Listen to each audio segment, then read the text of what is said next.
Chapter 954. Sar left as well. Just as Duque was about to teleport away, Jaina grabbed Duque's hand. Her soft palm was trembling, and there was a faint moisture on it. It was sweat. Duque, will we win? Can mortals really win against such an opponent? Will I really be able to take revenge one day? Facing such an enemy, as long as one was not a lunatic, it was inevitable to feel fear. Looking at Jaina's beautiful eyes, Duque smiled. Yes, he definitely will. And it will happen today. Duque was so certain, and his words were so passionate, that almost unreasonable confidence filled Jaina's heart. Hundreds of meters away, Queen Sylvanas, who was holding a bow and arrow, suddenly saw the two figures beside her suddenly overlap and then instantly separate. Queen Sylvanas spat fiercely. Bastard! If I survive today, I will definitely teach you a lesson. The earth-shaking footsteps were getting closer. Even closer. The closer they got, the more shocking the feeling of the earth shaking and mountains shaking became. The mortal army had all retreated.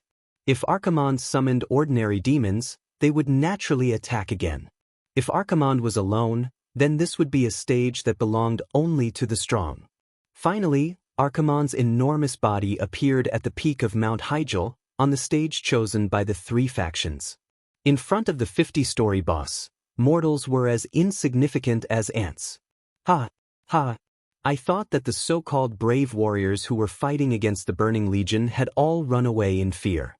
What? Your so-called army of hundreds of thousands is only left with these few people. Ha! Archimonde's maniacal laughter reverberated throughout the entire basin-shaped mountain peak. Even though he was speaking in the Eridar language, Archimonde's words pierced through everyone's minds and into their minds. If mortals were here, they would probably have had a mental breakdown and died. Tyrande was dressed in bright silver armor and rode a white tiger. She walked out of the crowd and shouted in a clear and sonorous voice, Archimonde, we will destroy you here and today. A playful expression appeared on Archimonde's mountain-like face. He stretched out a huge finger and hooked it. What other tricks do you have? Come on, I'll take them all. Next to him, Malfurion shouted, accept the punishment of justice. Archimonde the Defiler. The next moment, Arkharens was suddenly surrounded. Amidst the green fog that had appeared out of nowhere, four towering figures that were almost as large as the Arkharens appeared. Upon closer inspection, one would realize that these four mountainous figures were the ancient tree of war, the ancient tree of wisdom, and the ancient tree of wind. Tree ants were a special race that lived in symbiosis with the night elves. They had a special and lofty status in the world of the night elves. Before this, Malfurion claimed that he could definitely weaken Archimonde. Now, Duque finally understood how he could do it. This was the power of the Emerald Dream. He could summon the ancient trees that had been dead for many years in the real world and lived eternally in the Emerald Dream. He could use the power of the dream to suppress Archimonde to the greatest extent. Obviously, Malfurion and the Tree ants had succeeded. Countless green spots of light of various sizes emerged from the illusions and directly invaded Archimonde's body. In his field of vision, Archimonde's body, which seemed to be boundless, was shrinking rapidly. It was a very strange scene, as if an iceberg was melting 70 to 80% in a few seconds. After a while, Archimonde's body finally stabilized. The four phantoms of the ancient trees seemed to be trying to suppress Archimonde's power, but no matter how they waved their arms to activate the power from the Emerald Dream, Archimonde's height was still fixed at 15 meters. Although the fifth floor was still very high, at least he could see everything in his field of vision. It was completely different from the 50th floor where he could barely see the top. Huff, Archimonde panted. There was no fear on his face at all. Instead, there was an expression of eagerness. As the vanguard of the Burning Legion and the self-proclaimed god of war, Archimonde had never been afraid of the enemy's traps. All he cared about was whether his opponents were strong enough, or whether they could bring him greater pleasure in killing and destroying. He was not surprised that the ants of Azeroth could weaken him to this extent. Instead, he was delighted. Ants, do you think you can defeat me just because you've weakened me? Not enough, it's still not enough. Do you have more surprises for me? The tentacle-like beard on Ax's chin wriggled nimbly, causing the heroines who loved beauty to frown. Malfurion moved closer to Duque. Really, is that all? Just weaken his defenses and shrink his body. In Malfurion's mind, Archimonde's attacks should have been weakened, or he should have been weakened in all aspects. Instead of using 20% to reduce Ax's body and 80% to reduce his defenses. But that's good. If we don't reduce his defenses, then we really can't fight. Duque would always remember how thick Archimonde's skin was when he'd descended. The attacks of the Breaking Dawn Wizard Tower couldn't break his defenses. Coupled with Ax's terrifying vitality, it wouldn't be enough for the elites of the three sects to die 100 times. Only reducing his defenses and not his attacks. Even if this was a crazy move like walking on a tightrope, at least they still had something to think about. Without further ado, the great war that would decide the fate of the world began. Cain, Duque ordered. The bull-headed chief, who was the most muscular among them, stepped out. No one would have thought that there would be such a wonderful mockery in this world. Cain's rough bull face was filled with a rich expression of disdain. It was one thing for him to look down on the boss of the Burning Legion. He even did something exaggerated. He pointed at Archimonde with his thick finger and then at the Nightmare's panther's poop on the ground. There was a dung beetle on top of the poop, making a ball out of it. The old bull stepped on it with his hoof. Pa! The pitiful dung beetle and the poop were crushed into a ball. Duque couldn't understand the old bull's mockery. Was he saying that Archimonde was a pile of poop? Or was he a demon who only knew how to play with poop? Was the dung beetle his true form? Alright, who cares what the hell this is? In any case, Ak was furious. He roared and charged at the old bull who had raised the interstellar hand gesture. Yes, he retracted his left and right fingers, leaving only the middle finger. Chapter 955. As a pharaoh, whether it was before or after transmigrating, Duque did not understand how a warrior's taunt skill worked. Could it be that he would shout, "Grandson," when he saw something strange? Then the monster would be angry? The head of state would be angry? Even a guy like Archaron's would be angry? Archaron's really went to look for Old Bull. Speaking of which, Cain was still very young at this time. Why did Duque like to call Cain Old Bull when he saw that he had a long beard? Alright, regardless of him, the effect was surprisingly good. Archimonde raised his fist high. Even though he had only roared, Duque felt that Archimonde was saying, "You might die with one punch." That kind of punch was like throwing an excavator at him, and Duque's small body definitely wouldn't dare to take it. Then, Cain vomited blood from the punch. The huge totem pole was a super heavy weapon to beat people up. It was also a defensive artifact. Cain's totem pole was thicker than the main beams of many human houses. The old bull took a horse stance and raised his totem pole to receive Archimonde's punch. The result was that the old bull dug 2 3-meter-long pits on the ground and spat out a small mouthful of blood. This was definitely beyond Duque's imagination. However, this also proved that there was a chance. Cain had clearly suffered a small injury after taking Archaron's punch. His neck turned red and he slapped his chest with his empty left fist. He shouted, "Again! Again? As you wish." This time, Archaron's took a deep breath and retracted his long right arm. Then he punched out like a thunderclap. The momentum of this punch was definitely full marks. Even if Cain had boasted that he could definitely withstand it, Duque still felt that it was like using a pile driver to hammer a piece of beef.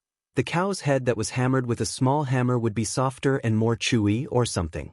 Fortunately, Brother Bull was not a simple warrior. A roar of, "Ha!" seemed to be announcing to the world how ferocious the Taurens who were born in the arms of Mother Earth were. His hooves, which were planted firmly on the ground, suddenly had a strange change in color. It was a kind of dizziness, as if he and the earth around him had solidified and become one. Duque's intuition was right. Archaron's powerful punch didn't turn the old bull into minced meat. Instead, it caused the ground within a radius of 300 meters to sink. Even though it was only a centimeter of subsidence that was difficult for mortals to detect, the system ELF still notified Duque at once. Duque couldn't help but praise Old Cow in his heart. Of course, battles in real life weren't as brainless as in the game, where the boss would only beat up the guy with the strongest defense. In a group attack, Duque preferred to call it a diversion. The second person to rush forward was Mograine. The Ashbringer, which was as big as a door, slashed down without any fancy moves. The long light that was as bright as the falling stars sank into Archimonde's calf. Even with axe-thick skin and flesh, he felt a wave of pain. Who is this guy? With this small question in mind, Arkharens bent over and swept his strong forearm, which was nearly 4 meters long, across the ground. Crack! Accompanied by a deafening sound, the thick ground was like a large piece of ice cream being scooped out by a spoon under the demon commander's extraordinary strength. A large piece of mud that could be used as a single room was blasted away. The aftershock of the impact swept out, and the entire cobblestone path not far away was flattened. The shockwave hit a wooden house of the night elves in the distance. At that moment, the entire house seemed to let out a painful sound. On the ground that sank on the spot, cracks spread rapidly in all directions. In less than a second, the entire house didn't even collapse. Instead, it directly exploded. Every piece of scattered wood and stone was wrapped in destructive flames with the power of darkness. However, as the main target of this attack, Mograine didn't move. Under his feet was a cone-shaped island that was radiating radiation. What spread out was only the aftershock of Arkharen's attack. The huge arm itself was stopped by the huge sword of holy light that was leaning on the ground like a crooked door. Mograine was like a pillar of support as he stubbornly withstood the demon commander's shocking attack. This wasn't the end. The moment his arm was blocked, Turayan charged forward. The godly sword, Quell, Zarim, pierced through Archimonde's arm from the outside, and a small bloody hole appeared on the left side of Archimonde's arm, and a ray of golden holy light escaped from it.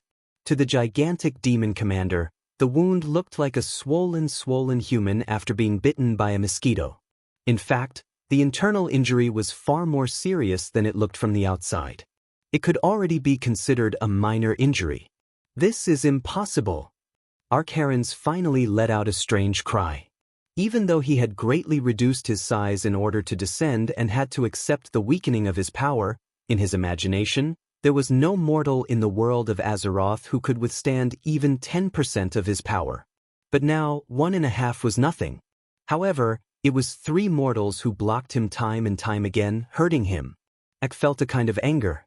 It was the kind of anger he felt when he was hurt by ants he looked down on. To him, this was no different from being humiliated. In the next second, someone really did slap his face. For some reason, Orgrim was obsessed with throwing hammers. The hammer of destruction, which was bigger than a human head, was not even comparable to a toy in front of Arkharens. However, it was this hammer that drew a beautiful line of fire in the air. Just as Turayan stabbed Ak, the hammer directly hit Arkharen's left eyelid. Originally, with Arkharen's extremely abnormal defense, it would have probably bounced off. After using the power of the Emerald Dream to weaken his defense, the effect was surprisingly good. Arkharen's eye socket was slightly swollen, but it wasn't too serious. However, injuries were injuries. Even if it was just a small injury, it could easily accumulate into minor injuries, serious injuries, or even death. 3 heroes had injured Arkharens in a row, which immediately ignited the hope of the heroes. That's right. We can do it.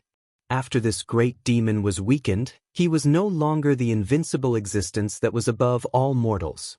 He could be injured too. Being injured meant that he had a chance of dying. At this moment, Duque shouted, "Let's go together." Chapter 956. If there was a chance, Duque wouldn't mind finding 24 demigod-level players who couldn't be killed and could resurrect infinitely to kill Archimonde. Wasn't it just a pain in the ass grinding? If their equipment was strong enough and their intelligence wasn't lacking, they could always be killed. Unfortunately, it seemed that Duque was the only one in this world who could resurrect and not change his race. In this Hell Mode instance dungeon that could only be played once, what Duque could do was to get the strongest helpers to kill the boss. With just a glance, Dooku's heart was filled with boundless pride. A bunch of fierce people. They weren't heroes, they were fierce people who were destined to enter the instance dungeon and become bosses. Now, they're all Dooku's underlings. Well, they're not even members. The main members had to beg their grandfathers and grandmothers and pray that their families weren't messed up so they didn't need to open a Taobao shop at night, or feed their children, or the dormitory's electricity would be cut off at 11 o'clock. It wasn't easy to pull these historically famous guys into the team. As long as they joined, they would definitely do their best to be good fighters. In the original history, only Tyrant, Jaina, and Thrall would participate in this super battle, but Do upgraded it to a super battle where the elites of the three factions gathered. It wasn't an exaggeration to say that if any of the members here died, it would definitely cause the fate of the team to collapse. On the other hand, they were definitely the best. The only fly in the ointment was that there were fewer healers and more warriors. Including Bishop Benedictus of Stormwind City, whom Dooku had decided to transfer at the last minute, there were only 3 healers. It was bad enough that the leader of the Blood Elf Paladins, Riadaline, was forced to be a healer. For the sake of the overall situation, the Cenarian Circle's great druid Malfurion had to run over to provide support. Originally, Dooku was more worried about the orc heroes. After all, Grom, Thrall, and Brock were all used to fighting head-on. Who would have thought that all 3 orcs would have a talent for dealing with giant creatures? Needless to say, the older generation of orcs who mingled in Draenor in the early years, Lord Howl was a Goron killer. The 10-meter-tall Goron was never a pushover. Brock was also a hunter of large prey. What surprised Dooku the most was Sal. He was 2.5 meters tall, but his movements were extremely agile. He was proficient in dodging, turning, rolling, and crawling. One had to know that even though Archimonde had shrunk, he was still as tall as a 5-story building. A simple wave of his hand, a kick and the fire of destruction, would cause buildings of all sizes to crumble under his attack. Less than a minute after the battle started, the aftermath of the battle had already bulldozed half of the Night Elves' town. The Night Elves had built more than 100 buildings around the World Tree on the summit of Mount Hyjal. What was rare was that even in the face of Archimonde's crazy attack, even in the complex terrain where even Dooku himself could not stand firm, Thrall and the other warriors were still able to attack Archimonde without losing their composure. Or cut off his toes, or cut off his sinking arms or body. Every time the giant axe flew, or the flaming hammer smashed, it would definitely bring new wounds to Archimonde. Archimonde was not a fool. When he found that his heavy movements could not catch the warriors jumping around his feet, he first set his eyes on a few healers. Unfortunately, he had found the wrong target. To chase after Malfurion, the great druid first turned into a night saber and fled agilely. With magic, he immediately turned into a mountain eagle and flew away. At the very least, he could turn into a black bear and use the bear skin that had been strengthened by countless natural magic to resist Archimonde's attacks like an old bull. Fighting Riadaline. It was not easy for a paladin to die. In addition, Riadaline was standing closer to Mograine and Turalion, so she had to be strongly blocked before she could hit anyone. It would have been the easiest to deal with Benedictus, but unfortunately, Archimonde was almost mad. Because he saw that there were a few inconspicuous hands of magic around the Bishop of Holy Light. At the critical moment, they pulled the only priest out of the danger zone. Interesting. Archimonde gritted his teeth and pressed the 5 fingers of his right hand in the air. The attack was coming. Air blast. The entire team in the south was blasted into the sky by the huge shockwave that could be called an air cannon. This long-range attack team consisted of Dooku, Queen Sylph, Jaina, Solarian, and Bulang Bronzebeard. It was fine if they were suddenly blasted into the air by the air blast. Amidst the chaotic female screams, the 5 of them were able to slowly descend from the sky with the help of the slow fall spell, or the goddess tear, that Tyron provided as a parachute. They did not fall to their deaths. But in the next moment, the few of them watched in despair as a huge shadow came crashing down on them. Having gotten rid of the other heroes, Archimonde pounced over. The moment he came up, he gave them a big slap. What did it feel like to be slapped by a huge palm that was at least 2 meters long when opened up? Frankly speaking, it looked like a tsunami. The wide green demonic hand created a sharp sound as it slapped over, like the shrill wail of a banshee. Not to mention that the rows of houses just now easily collapsed under the attack of this demonic hand. The most shameless thing was that at this moment, Archimonde's curse arrived. Evil magic that was like black ink quietly drilled into the bodies of Ling Kong and the others. The pain caused by the explosion of dark magic greatly affected the movements of the 5 of them. In the air, the 3 mages still had a way to save their lives. However, once Queen Sylph and Bu Lang were caught by the demonic hand, they would be finished. It was completely foreseeable that their bodies, which were incomparably delicate compared to the Oxhead Chief, would definitely be crushed in an instant. In fact, even for the 3 mages, it was extremely difficult for them to dodge in midair that was filled with dark power. The most terrifying thing was that once someone was sacrificed, soul recharge would come immediately after. When the heroes fell apart, the shadow of the world's destruction was almost right in front of them. At this time, the only one who could save the situation was Duque. Suddenly, 4 of the lowest level arcane impact were unleashed. Of course, this kind of attack could not cause much damage to the 4 powerhouses, but the precisely calculated impact force allowed the 4 to perfectly dodge Archimonde's sweep. However, one of them was caught. Duque? Shock was written all over the faces of the heroes. "I've caught a big fish." Archimonde laughed sinisterly. "No, I've caught you." Duque laughed coldly. Chapter 957. Duque's voice was very soft. Apart from him and Archimonde, no one else heard him at all. The old comrades who knew Duque didn't understand why Duque would be captured, but the heroes who didn't know Duque were so scared that their faces turned green. The Night Elves and the Horde knew that the link between the 3 factions was Duque. Duque was the planner, and Duque was the commander. Duque was the key figure in the Battle of Mount Hyjal. If he died soon after the battle started, the battle would be over. On the other side, Tyron was ready to use her ultimate move. Before she could activate Starfall, the Horde moved faster. Thrall had just given him a look, and Lord Howl's signature jump slash was used. Grom Hellroar raised, Bloodhowl, high, ready to cut off Archimonde's fingers to save him. The next second, Grom's face darkened. Because he only jumped halfway when he saw another Duque. More than one person noticed that Duque was actually holding Sylvanas' slender legs with one hand and letting her sit on his shoulder.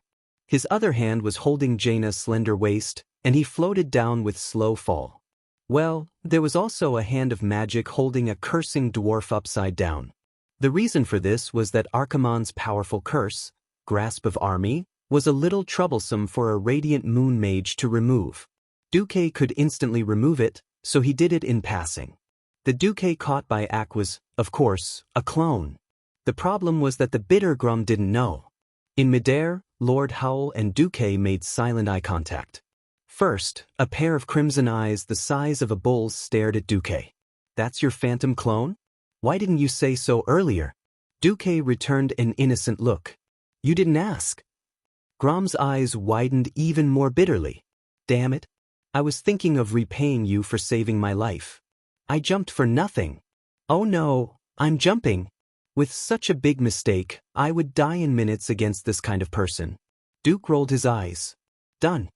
He doesn't have time to deal with you." Lord Roar immediately knew why.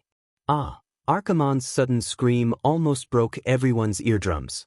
Everyone could hear the fury in the demon commander's scream, because a golden holy light was bursting out from his clenched right hand. At first, it only leaked through the gaps between the fingers, but in less than a tenth of a second, it concentrated on the knuckle of the middle finger closest to the palm. Time seemed to freeze in the next second. The huge cyan middle finger that was thicker than a bucket was perfectly cut off. The incision perfectly followed the shape of the joint. Strictly speaking, only the muscles and skin were cut off. But a severed finger was a severed finger. 10 fingers are connected to the heart. This saying is not nonsense. That kind of heart-wrenching pain made Archimonde go crazy. Wah! Accompanied by the roar, the surrounding space began to tremble. The terrifying aura that flowed out from the demon commander actually caused the entire ground to shake. Even the wooden pillars of the houses that had yet to collapse 1,000 meters away creaked and swayed, causing sawdust and dust to fall. At the same time, a terrifying pressure that made people shudder spread out in all directions. This was not a simple pressure. The reason why Archimonde was known as the Burning Dusk, the creator of Purgatory, and the Defiler was not without reason. At this moment, many terrifying illusions involuntarily appeared in the minds of every hero who besieged Archimonde. These were not illusions that were fabricated out of thin air. All the illusions came from the worlds that Archimonde conquered and destroyed. They came from the residual pain of every victim at the last moment of their lives.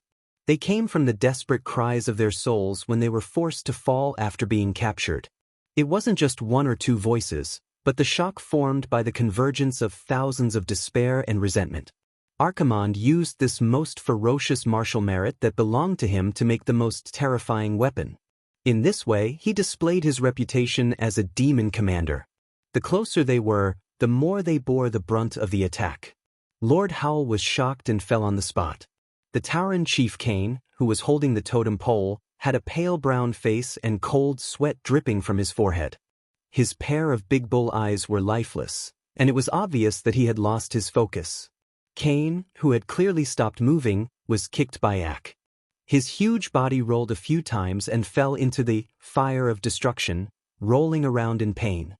However, the damage of the flames instantly matched the purgatory in his illusion. He fell deeper into the illusion of fear. If it wasn't for a large pile of snow falling from the sky and smashing into his head, causing him to wake up from his hallucination with a quiver, perhaps his injuries wouldn't be as simple as this. Cain subconsciously looked at the spellcaster. He was a little dazed. In theory, Duque, who had saved him, was still in a state of fear. What the hell is this? Of course, Cain didn't know that Duque had been hit by fear, and that the system elf had helped him. At a time like this, it was definitely a different matter. Unable to care so much, Cain spat out a mouthful of blood on the ground and rushed forward on the spot.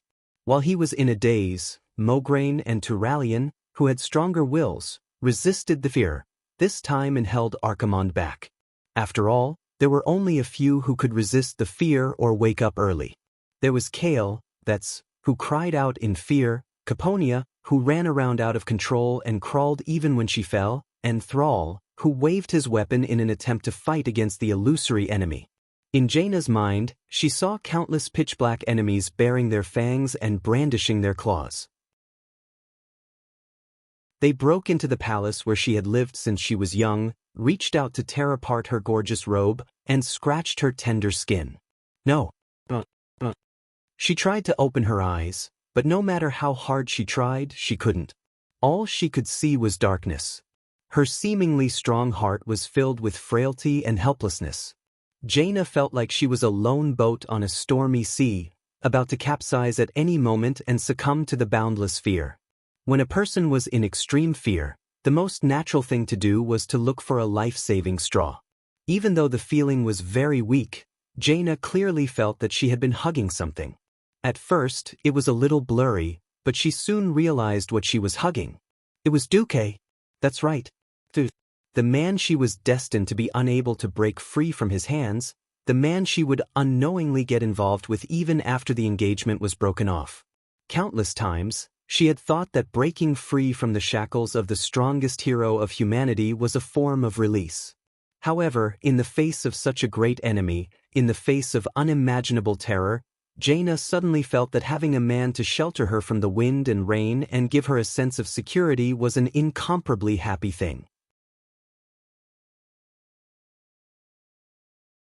Chapter 958. The feeling became clearer and clearer.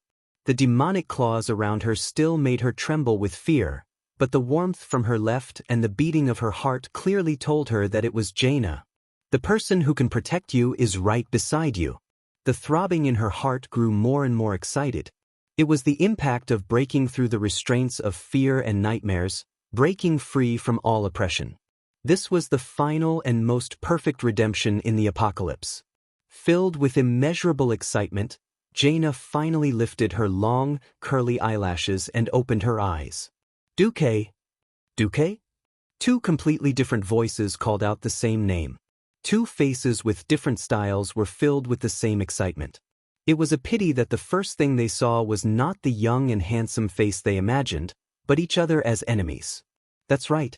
Unbeknownst to them, Duque had already changed his posture and was now hugging Queen Sylvanas' waist. As a result, the first thing the two queens saw when they opened their eyes was not Duque, but their rival in love. Very much. They snorted and vented the anger in their hearts, but when they saw Duque's dog eyes looking here and there, they did not know whether to look at Sylvanas on the left or Jaina on the right. The two queens burst into laughter at the same time. Still fighting over this at a time like this, the two competitive and smart women read the words in each other's eyes at the same time. It was a temporary truce and worked together to get rid of Arcarans. Seeing that they were falling from the sky and about to hit the ground, the two queens, Queen Sylvanas and Jaina, pushed away lightly at lightning speed and pulled away from Duque in order to prevent the three of them from becoming a target. Only Duque was left. He did not understand why the two of them were angry first and then laughing. Duque could not be bothered with these personal matters for now. Arcaron's widespread fear caused many powerhouses to rush into the river of flames in a state of fear. Other than Cain, Lilith, Caponia, Brock, and even Tyrant were affected. How could the destructive flame from the Burning Legion's Big Three be so easy to deal with? Even though Duque had gathered a large amount of frost elements and extinguished the flames on their bodies with a high concentration of frost aura, everyone still had large areas of burns on their bodies. Without any hesitation, Malfurion launched his ultimate move. He opened his arms, palms and face to the sky, and chanted. An overflowing feeling of spring instantly filled the entire space within a radius of 1,000 meters. The sky was full of twinkling stars, and the dazzling brilliance flickered ceaselessly along with the growth of all living things. Every injured expert felt a vigorous life force growing endlessly in their bodies. Lilith looked at her burned left arm in disbelief. After a sudden itch, the entire scab fell off, revealing new tender skin. Although Tyrant had expected this outcome, she still watched with satisfaction as her charred calf returned to its original state. She wasn't the only one. The white tiger beneath her shook off its burnt fur as it ran, and a large clump of fresher white fur grew out. That's right. This was the druid's ultimate move, Tranquility. When used by a druid like Malfurion, he would definitely be able to pull you back from the brink of death even if you were on the brink of death. You would be able to jump around in no time. Well done. Thanks. Impressive. They spoke in different languages, but conveyed the same meaning. Although he was a little exhausted after using his ultimate move, Malfurion still smiled. However, the wiser experts such as Duque, Wajin, and Thrall all felt gloomy. No one knew when the next mass fear and destructive flame would come. If it came again with the curse of Army's Grasp or Air Explosion, even the thickest of champions would be in danger. Obviously, Malfurion's ultimate move could not be used at any time. In order to recover, he had already started to use Rejuvenation and other small moves. On the other hand, Archimonde, who had lost his middle finger, was a little angry. Although as a powerful demon, his broken finger could be regenerated, the strength of his body was always inversely proportional to the difficulty of regeneration. Even for him, it would take a lot of effort to regrow his middle finger. Moreover, the effect of the combo just now was far from satisfactory. The commander of the Burning Legion probably did not expect that there would be a team that could survive under his terrifying combo. In his heart, he could not help but raise the level of Duque and the others from the level of ants to the level of beasts. The agile champions below annoyed Archimonde, so he picked the Tauren chief who was the only one who was willing to face him head-on. He roared, and his voice was like thunder from the 9 heavens. Filthy beast, kneel. A giant hoof stomped on Cain's head. The huge difference in size was often accompanied by an absolute difference in weight. In a head-on confrontation, this was the difference between heaven and earth. The weight that mortals could not bear was on Cain's head. Although he gritted his teeth and held the totem pole high, the heavy pressure like a falling mountain still made his body short, and his knees could not help but slowly bend. Ha! Ha! In order to not let the troublesome fellow stop him, Archimonde directly used air explosion on his feet. The first to be blown away were the orc heroes. Then it was the humans. Even though Mograine and Turalian had stabbed their holy swords into the ground to prevent themselves from being blown away, the two holy knights were still blown away when the ground was shattered. Although it was not far, it was a fatal gap. Seeing that no one could come close, Archimonde sinisterly released fire of destruction under his feet again. Although he had the physique of a giant and incomparable strength, he was still an Eridar warlock. Close combat and whatnot were all sideshows in between casting spells.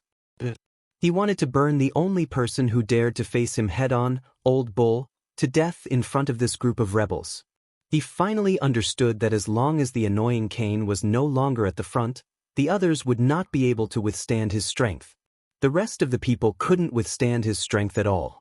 He could chase them around like ducks and finally kill them one by one. Just as a ferocious expression appeared on his face and he was ready to quietly wait for the screams to come from under his feet, the fire under his feet was suddenly blown away. The next moment he felt a sharp pain from his feet. He saw that a large chunk of his right toe had flown out of his right hoof.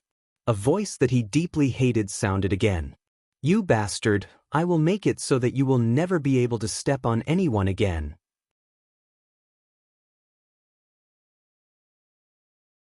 Chapter 959. Originally, when he saw the surrounding flames spreading towards him, Cain had already lost all hope. It was purely the glory of a warrior that supported him. Apart from him, no other hero of the three sects could contend with Archimonde's strength as a giant. As long as they changed from a positional battle to a pursuit battle, the damage output of any mage would be reduced by at least 40%. Yet in the entire team, there were the most mages. Cain could not retreat, and he could not retreat under the heavy pressure. Then, a miracle happened. Colorless wind blades brushed past his feet, and for a moment, Cain thought that his hooves were going to be cut off. With his perception of the power of nature, he immediately discovered that those wind blades came from Duque. Cain did not understand what was going on. He only knew that Duque's wind blades had scooped up all the grass and turf in one breath, rolled them into a ball in midair, and exploded them.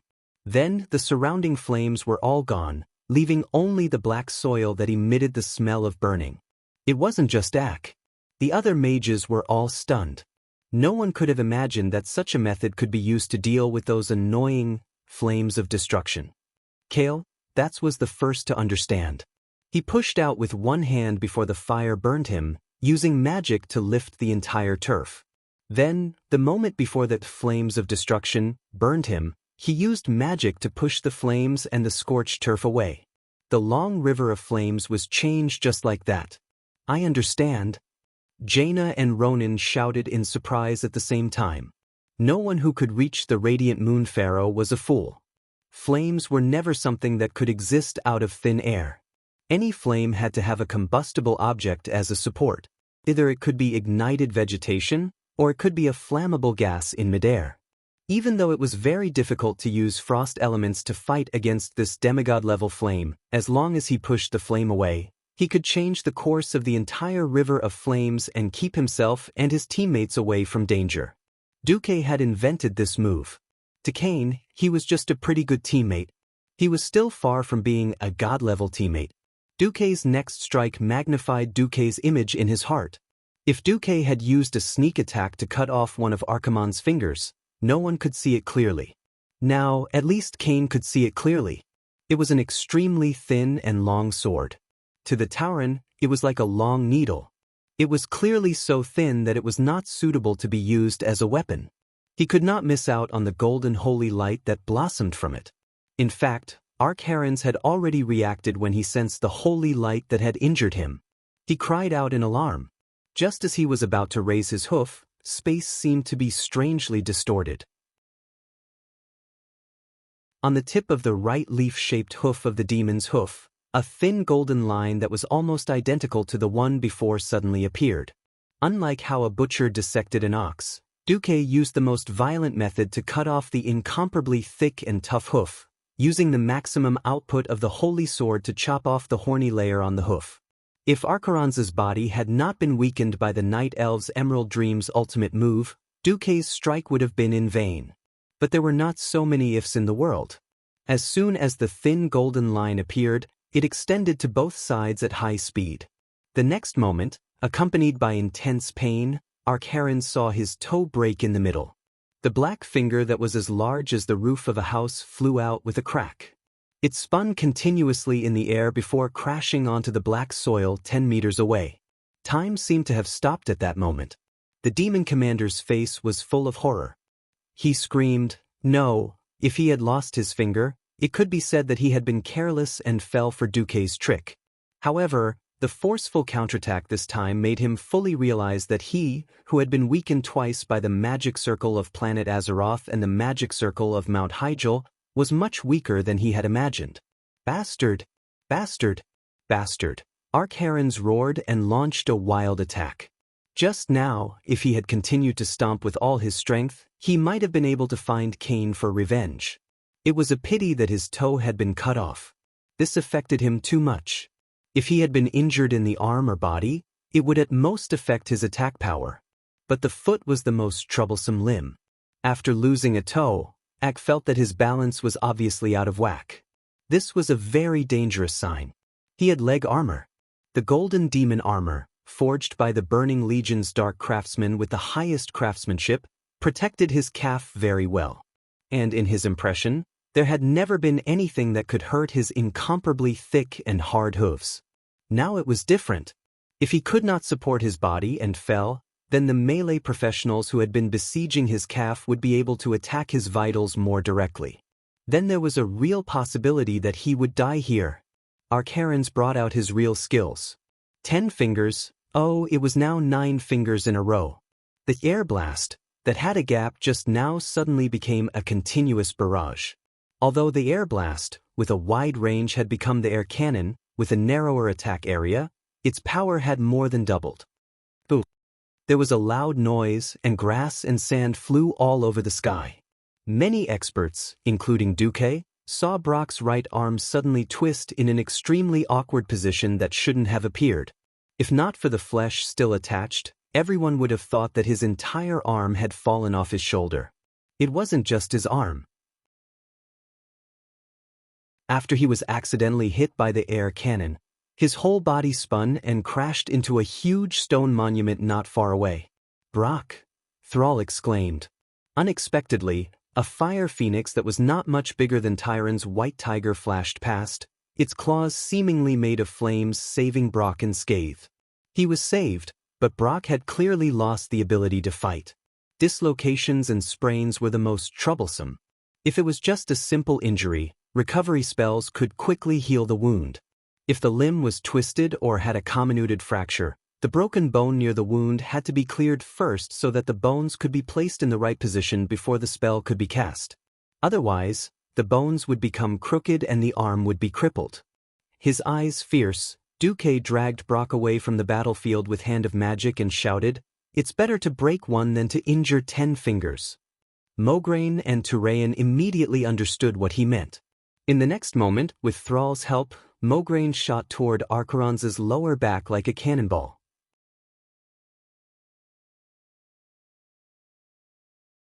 Chapter 960. As a powerhouse who always charged at the front lines, how could he not know that there were only 3 people who could truly threaten him after exchanging a few blows? 2 large holy swords in the open, as well as that orc who jumped up for some reason and was sent flying. Alright, I'll ignore that. Lastly, there's Duke, who looks like a mage but is actually an assassin. Duke Marcus. This was not the first time Archimonde had heard this name. While he did not care about it before, ever since Duque cut off his first finger, he was destined to engrave this name in his heart. He had already decided to imprison Duque's soul under his burning throne and let him suffer endless torture for tens of thousands of years. Unfortunately, before that, he had to face the threat behind him. Archimonde's huge body twisted violently, and his left fist smashed towards Mograine behind him.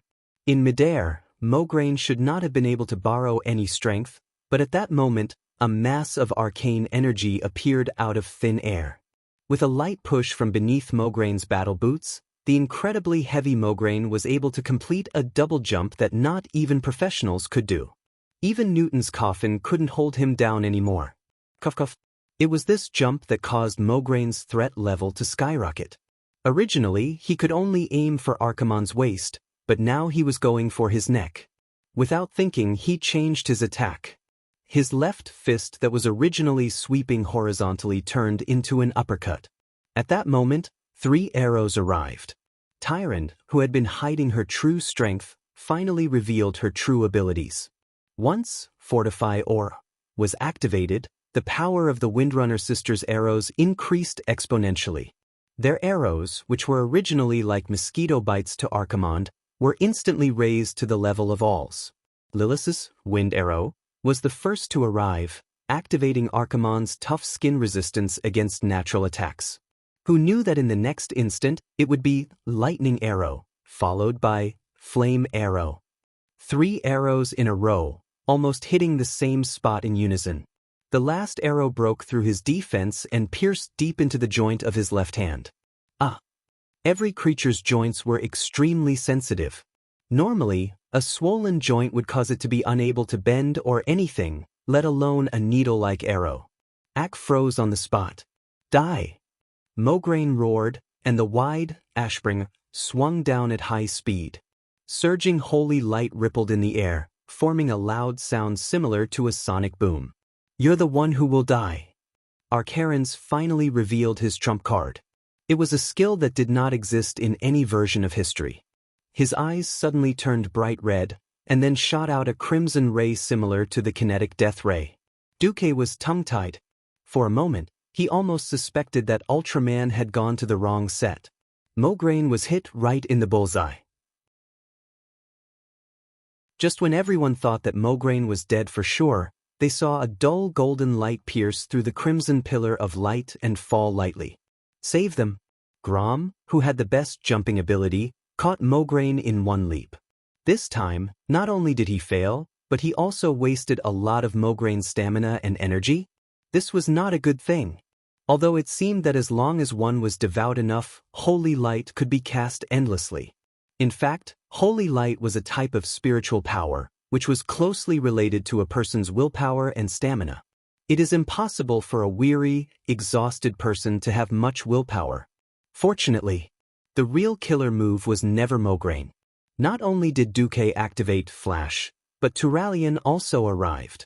The 2 holy swords of the same lineage shone at the same time and cut the heel of Archaron's right hoof. From the beginning to the end, Duque and the others' goal was to pick off the tendons. The 2 divine swords from the Pantheon were attacking together for the same goal. The light they emitted was even more blinding than the brightest sunlight. Ignoring the fact that the power that wrapped around Archaron's began to dissipate in fear, even the other members of the heroes group couldn't help but turn around, not daring to look at the blinding light. This blow almost cut off the soul of the demon commander's foot. If it wasn't for a strange and terrifying intuition that enveloped Duque and Turalian, forcing them to stop, this matter would probably have succeeded. Even so, Zaram succeeded in cutting off the tendons at the heel and continued the cut to the ankle. In severe pain, Archaron's fell to the ground. At this time, he finally realized that his huge body was not an advantage, but his most fatal weakness. He had to do something. Just as Grom was about to jump up and give Ak another hard blow, something that Duque had never expected happened. F***CK, Archaron's actually had a second transformation. The first time he was hit by the ultimate move of the Emerald Dream, Archaron's was forced to shrink. This time, he took the initiative to shrink. Although he was not that small, after using a ring-shaped wave of darkness to force away the melee heroes that surrounded him, he was still a giant standing in front of the heroes. However, his height was halved, and he was only 7 meters tall. Let's do it again. I'll make this guy shorter than me. Old Bull laughed and charged forward. Then he courted death. Everyone imagined that Archaron's would definitely change. However, no one expected it to turn out like this. Old Bull went up. Old Bull rolled back. He had used all his strength and even the power of Mother Earth, but in the end, the old bull was slapped in the face. He did not die. Taurans were famous for their strong vitality, and most of them believed in Brother Spring. However, as old bull vomited blood, his face was filled with confusion. The most obvious thing about the shrunken Archaerans was that he had changed his appearance. He originally looked like a gladiator, but now he had a cape and a skeleton scepter that emitted an evil and ominous aura. The scepter was actually more than a meter long, but in the hands of the 7-meter-tall Archaerans, it looked like a short hammer. He was even shorter, so in theory, it should be easier to deal with. The warrior heroes, who were originally like dwarfs and could not reach Archaeran's vitals even if they jumped up, had grave expressions on their faces. Duque suddenly understood why. Even though Ak was very tall just now, he only gave them the feeling of a tall building. Tall buildings could collapse, but mountains could not. Right now, Archaeran's was like a miniature mountain.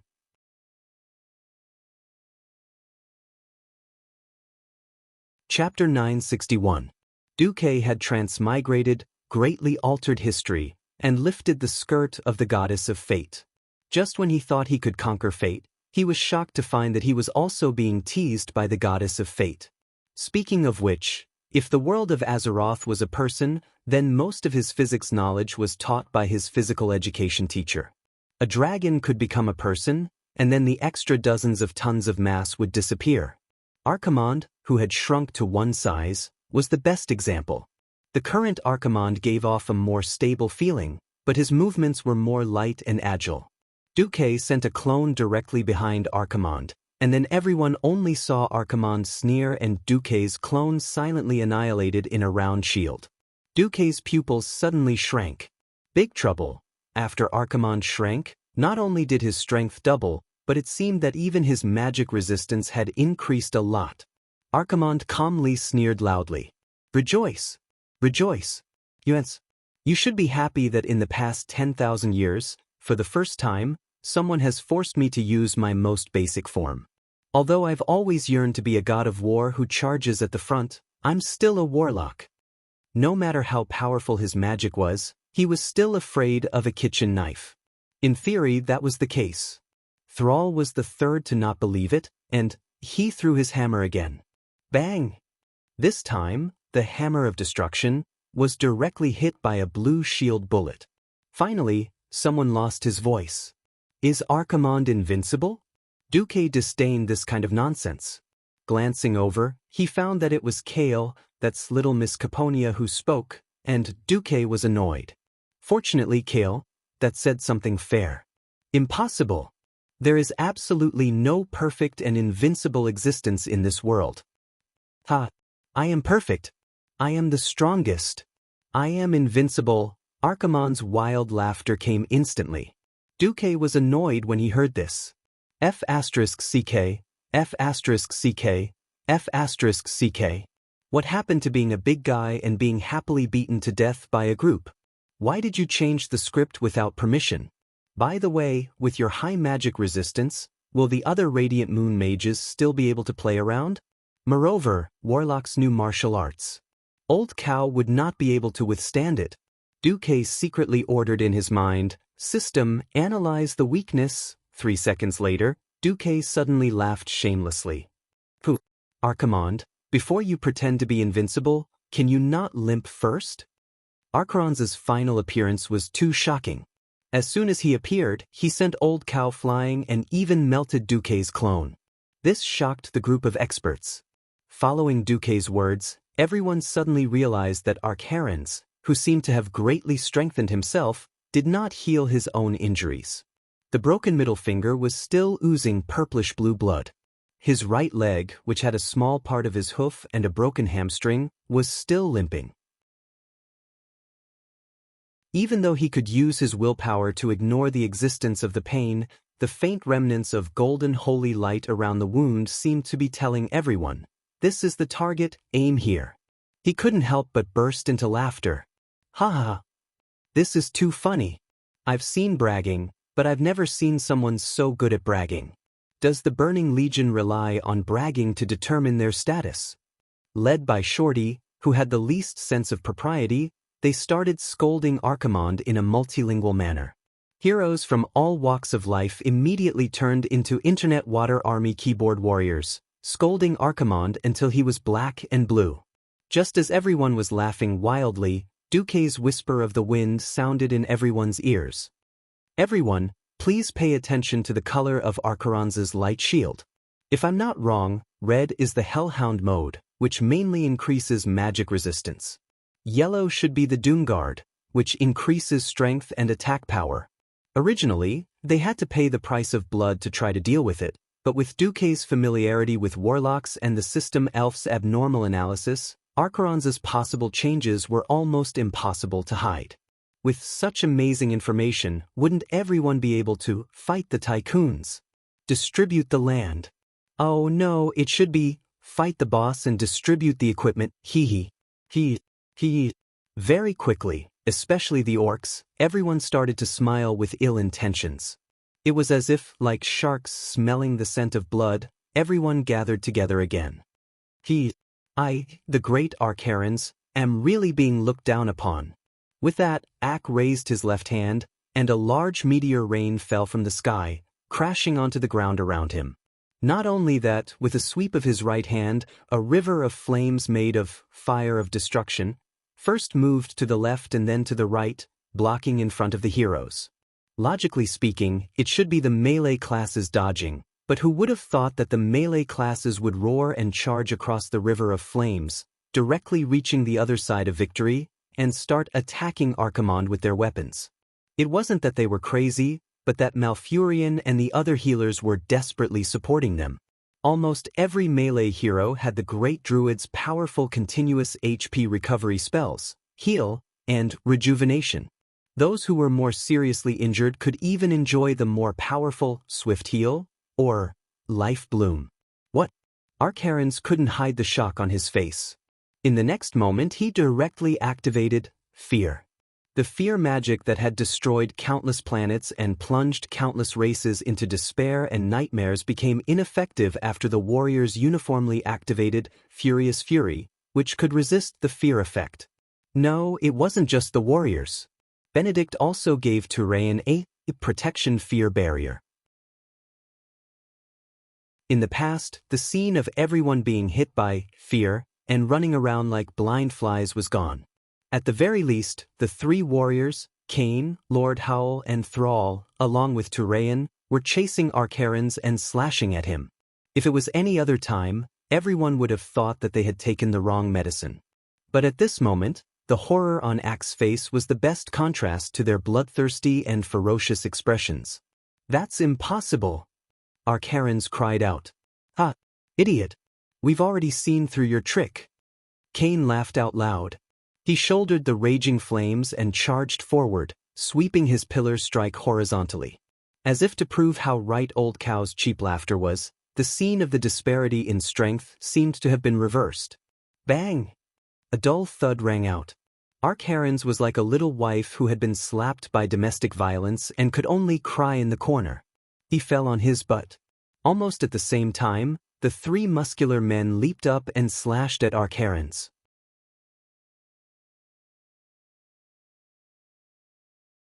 Chapter 962. A few seconds of fear passed in the blink of an eye. Every hero who had recovered from their fear watched in shock as the four macho men chased after the battered and exhausted Archimonde. He was not pretending to be in a sorry state, but he was really in a sorry state. His rather large body was more like a target. It seemed that Archerons had rolled on the ground at least twice. Why was this happening? Obviously, it had something to do with Duque's order to warriors, attack with all your might. The fierce men were having fun slashing at him. Turalian, who was the most stable, cut off a few pieces of meat from the great demon's right calf and decided to carry out the plan of crippling his leg first. Thrall was not careless either. He cooperated with Turalian and left a square-headed burn mark on Ak's right calf. Cain was the most unscrupulous. He picked up a pillar and smashed it at Ak's waist. It did not seem like the result was obvious, but it was actually a cover for Grom, who was the most violent, to slash at Ak's face with Blood Roar. Master Roar had a good time slashing. He did not hold back at all when faced with Archerons, who could only raise his arms to defend. With a few slashes, he left a few huge wounds on Ak's arm that were so deep that bones could be seen and blood gushed out. Just as they were slashing, Duque's voice rang out again. Retreat! Without hesitation, as if they were minions who had shouted, Run for your lives! 3 of the 4 macho men who were still slashing fiercely a moment ago suddenly scattered in all directions. They ran so fast, unwilling to stay where they were. Only the thick-skinned old bull squatted on the spot and snorted at Archerons with an infuriating expression. He was clearly saying, Come on, let's hurt each other. Just as the fierce men completed their transformation, the light barrier on Archerons' body switched to a khaki color. Blazing magic radiance lit up in all directions at the same time. Ronin, Caponia, and Solarian worked together to create an arcane light ball that was too huge and far beyond the scope of a missile. Looking at the rising purplish-blue mushroom cloud, perhaps it would be more appropriate to call it arcane nuclear bomb. Before the arcane wave dissipated, Kale, That's and Jaina each blasted out a phoenix. Fire Phoenix, Prairie Fire. Phoenix, Absolute Windstorm. The 2 principles were the same, but the elements used were worlds apart. One used ice to freeze Archimonde's upper body, while the other used flames to roast Ak's lower body. This allowed the commander of the Burning Legion to enjoy a clash of ice and fire. Meanwhile, Duque's Frostfire Apocalypse, which had condensed almost half of his Breaking Dawn mana, turned into a huge spiral and sent Archerons flying. It was a high fly ball that traveled 200 yards straight to the outfield. He was wrong. That was the dark history of the Burning Legion's commander, who had been brutally blasted dozens of meters away like a piece of trash. Archimonde's body was still considered huge, but in front of a group of ants, he was like a dog eating shit. He struggled to get up, only to discover that he was once again surrounded by the ants he had looked down upon half an hour ago. Damn it! Damn it! Damn it! Archimonde had been growing his middle finger, but now he really wished he could grow a few more middle fingers to point at Duque. Archimonde's tragic situation was in stark contrast to the calm smile on Duque's face. Everyone, do you remember? The dark blue shield is for defense in close combat. It's strong in defense and weak in attack. The yellow shield is for strengthening close combat. The warrior and knight will leave, and the mage will attack. The red shield is for high magic resistance, and it's for close combat. Duque emphasized patiently in the whisper of the wind. To put it bluntly, Archimonde had indeed returned to his roots and focused on his warlock abilities. Even the power of a warlock wasn't like cabbage that fell from the sky for no reason. Unlike ordinary warlocks who needed to summon demon servants to have the corresponding support power, as the commander of the Burning Legion, Archimonde could directly use the power of a certain type of demon. There was a problem here. For a period of time, he could only use one type of demon power. After all, the demon guard that focused on close combat and the hellhound that focused on magic were completely different types of power. It was impossible to master them. It was precisely because Duque had used the system to analyze Archimonde's power attribute and even accurately calculated how long each power could be maintained. That was why he had attacked so crazily just now. Before transmigrating, changing the attack mode to change the damage output was definitely a rotten trick. At this point in time, this was definitely the first time something new had appeared. Unfortunately, in front of an experienced driver like Duque, an old leader, it was simply worth it. Raise. It was shocking for Ak, but it was a blessing for the hero team. Without Duque's command, they would either be wiped out after a few random attacks, or they would have to pay a heavy price to find out the pattern. It definitely wouldn't have been so easy. After so many rounds of intense battle, only Brock was seriously injured and had his arm broken. It was truly a miracle. Duque stepped out from the crowd and took out a feather fan from his interspatial bag. He waved it like a pig. Archimonde, this day next year will be the anniversary of your death. It was extremely pretentious and F***ed up, but everyone felt relieved when they heard it. You bunch of ants are worse than scum. A big shot was a big shot. He had been defeated like a dog, but he was still very stubborn.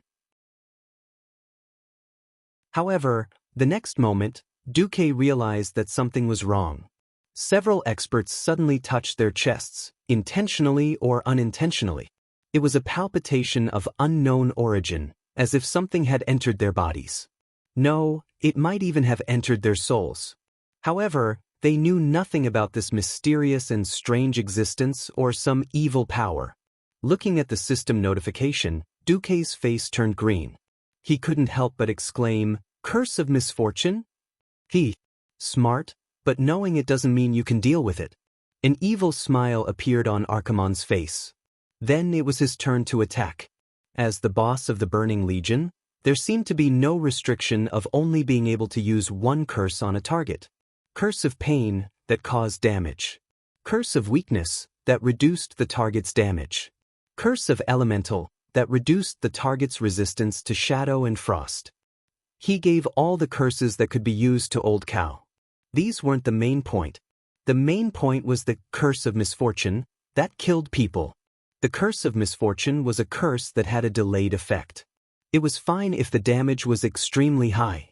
The most terrifying thing was that once someone died under the curse of misfortune, an apocalypse guard would immediately be born from the dead person's corpse. There were all-powerful experts in the hero domain. Who knew who would die under the real curse and what level of demon would be born? It might not even be rare for a demon lord to be born. Duque's face turned green.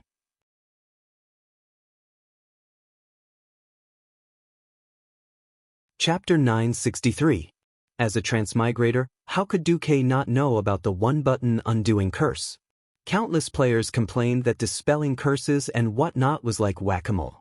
Whoever lit up would win. As someone who had the system elf, of course. Duque wouldn't use such a cheap and stingy thing like one click to remove curses. He would always give it to the system elf, and it would automatically remove curses. Most of the time, many people who were cursed would instantly feel a chill and then feel nothing, because Duque had undone it in less than 1/10 of a second. However, Archimonde's curse of misfortune was clearly of a different dimension from other curses. Other curses were like a slip knot on a rope. As long as the source and target were found, it was very easy to solve. Why was the curse of pain painful? It couldn't be solved because it was painful. It was because the curse of pain had secretly blocked someone's blood vessels and caused internal injuries. That was why the victim would constantly be hurt in an intense battle. Now that he understood it, he just needed to dispel the dark power. The principle was not much different from preventing a stroke.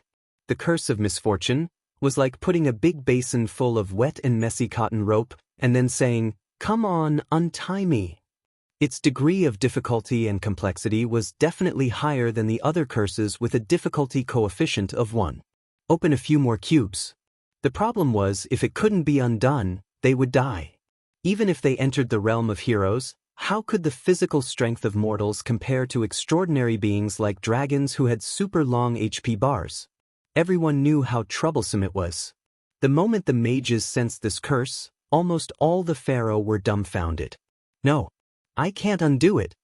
Caponia and Solarian were the first to give up. Duque, the former elf prince's face was full of shame and shame. "I can't either." Jaina gritted her teeth and showed a resentful expression. At first, Duque thought that Ronan couldn't do it either. Unexpectedly, Ronan gave Duque a huge surprise. "I can guarantee that I can take care of myself and a specific target before the curse breaks out." On the other side, Malfurion, the great druid who could also remove curses, frowned. "I can also be responsible for a target other than myself, but my healing ability will be weakened." Now was the time to make a decision. While it was safe to retreat, it would also greatly weaken the team's attack power. It wasn't impossible to fight head-on, but the risk would increase exponentially. Duque gritted his teeth and said, "Only 10 people. Ronan will take care of himself and Kane. I'll deal with the other 8. Kane, Grom, Thrall, me, Ronan, Alexandros, Turalian, Servanas, Tyrant, and Malfurion will stay." Duque quickly decided who would stay on the battlefield. In other words, the rest of you should leave immediately. Everyone was eager to participate in Archeron's final kill. Unfortunately, strength was an incomparably cruel dividing line. If you have the ability, then go up. If not, then go down. Shamelessly staying in the team was irresponsible to themselves, their teammates, and even the entire world. Jaina raised her staff and shouted, "Duque, you must win. I'm waiting for you to avenge me. Everyone, let's go and block the mountain entrance. Don't let a single demon in." After Jaina led the slightly weaker champions away, there were suddenly only 10 champions and Archerons left in a radius of 1,000 meters. No. It shouldn't be like this. It can't be like this. Archerons had many tricks up his sleeves, but Duque was too experienced. With the help of the system elf, his dirty tricks were often completely seen through by Duque the moment they started. Even though many champions had left and their attack power was inevitably weakened, Archeron's life force was indeed weakened. The situation was so bad that he had to make a decision. At the beginning, Archeron's idea was to cruelly crush the ants in front of him, then walk over majestically, destroy the World Tree, and absorb the power of the World Tree and the Well of Eternity. But now, this idea was definitely different. Accomplishing both at the same time had become an unattainable task. However, there was still a chance of accomplishing one goal. Suddenly, Archeron's entire body was covered by a large blue cover. Not only that, but a void demon that was even larger than him rose from his back. He wants to be a turtle until the end? Duque's first reaction was to be surprised. As the saying went, defending for too long was bound to fail. Blindly defending would not end well, unless, seeing Archerons give up on dealing with the other champions, turning around Cain and charging towards the center of the mountain, almost every champion suddenly realized that something was wrong. Not good. He's going to force his way to the World Tree. Tyron's face paled. "Stop him!" Malfurion roared, his hands digging into the ground. Immediately, huge thorns as thick as a water bucket burrowed out of the black soil and wrapped around Archeron's legs. Not enough. Far from enough. Mere thorns could not stop Archerons, whose legs were covered in destructive fire. Using the flames of destruction and extraordinary brute force, Archerons was like a train that had lost speed, charging towards the World Tree without looking back. That's right. The World Tree. Only by absorbing the power of the World Tree could he recover from his injuries and turn the tables. If this continued, he would only be exhausted to death by Duque and the others. Full attack. Duque's heart-wrenching roar echoed in every champion's heart. Queen Sylvanas stood on one leg and used a special secret technique to instantly strengthen the bowstring by several times. Then, she knocked a thick arrow that was comparable to a siege hammer. The sound of the arrow leaving the bowstring was like thunder. Ronan stacked 36 arcane impact in one go and activated arcane energy. Whether it succeeded or not, the next attack would empty every drop of magic power in his magic circuit. He would not be able to cast even a low-level spell in a short period of time. Thrall used Hammer of Destruction with all his strength. All the champions used their ultimate skills. Unfortunately, it was not enough. The Eridar demon's body was too strong. Even if Mograine used all his strength to swing Ashbringer, to destroy that damned barrier, even if Turalion used Quell Zarum, that was infused with all of his holy light to cut off Archimonde's right leg, he still could not stop Archimonde from creating another barrier and stumbling towards the World Tree, Nordrassil. In an instant, it was as if the entire world of Azeroth trembled. The entire Mount Hyjal echoed with Archeron's crazy laughter. "Ha! All your efforts will be in vain. I am already absorbing the power of the World Tree. Soon, your hearts will stop beating."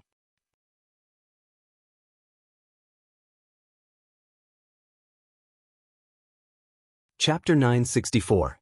Stop him! Malfurion let out a desperate roar. Once the power of the World Tree is absorbed, it will reverse and release Breath of Destruction. Weaken him, or we won't be able to use our last resort. The great druid didn't have time to explain what Breath of Destruction was, but it didn't sound like anything good. Far away, all the lesser elves on Mount Hyjal and even the surrounding areas were alarmed. Gorgeous light balls began to fly toward the world tree at high speed. Those light balls were the most basic unit of the night elves, lesser elves. They were the craftsmen of the night elves who could help the elves collect wood and other resources. At the same time, they were also the final form of the night elves after their souls returned to the earth. There was no time to investigate the legend of the lesser elves.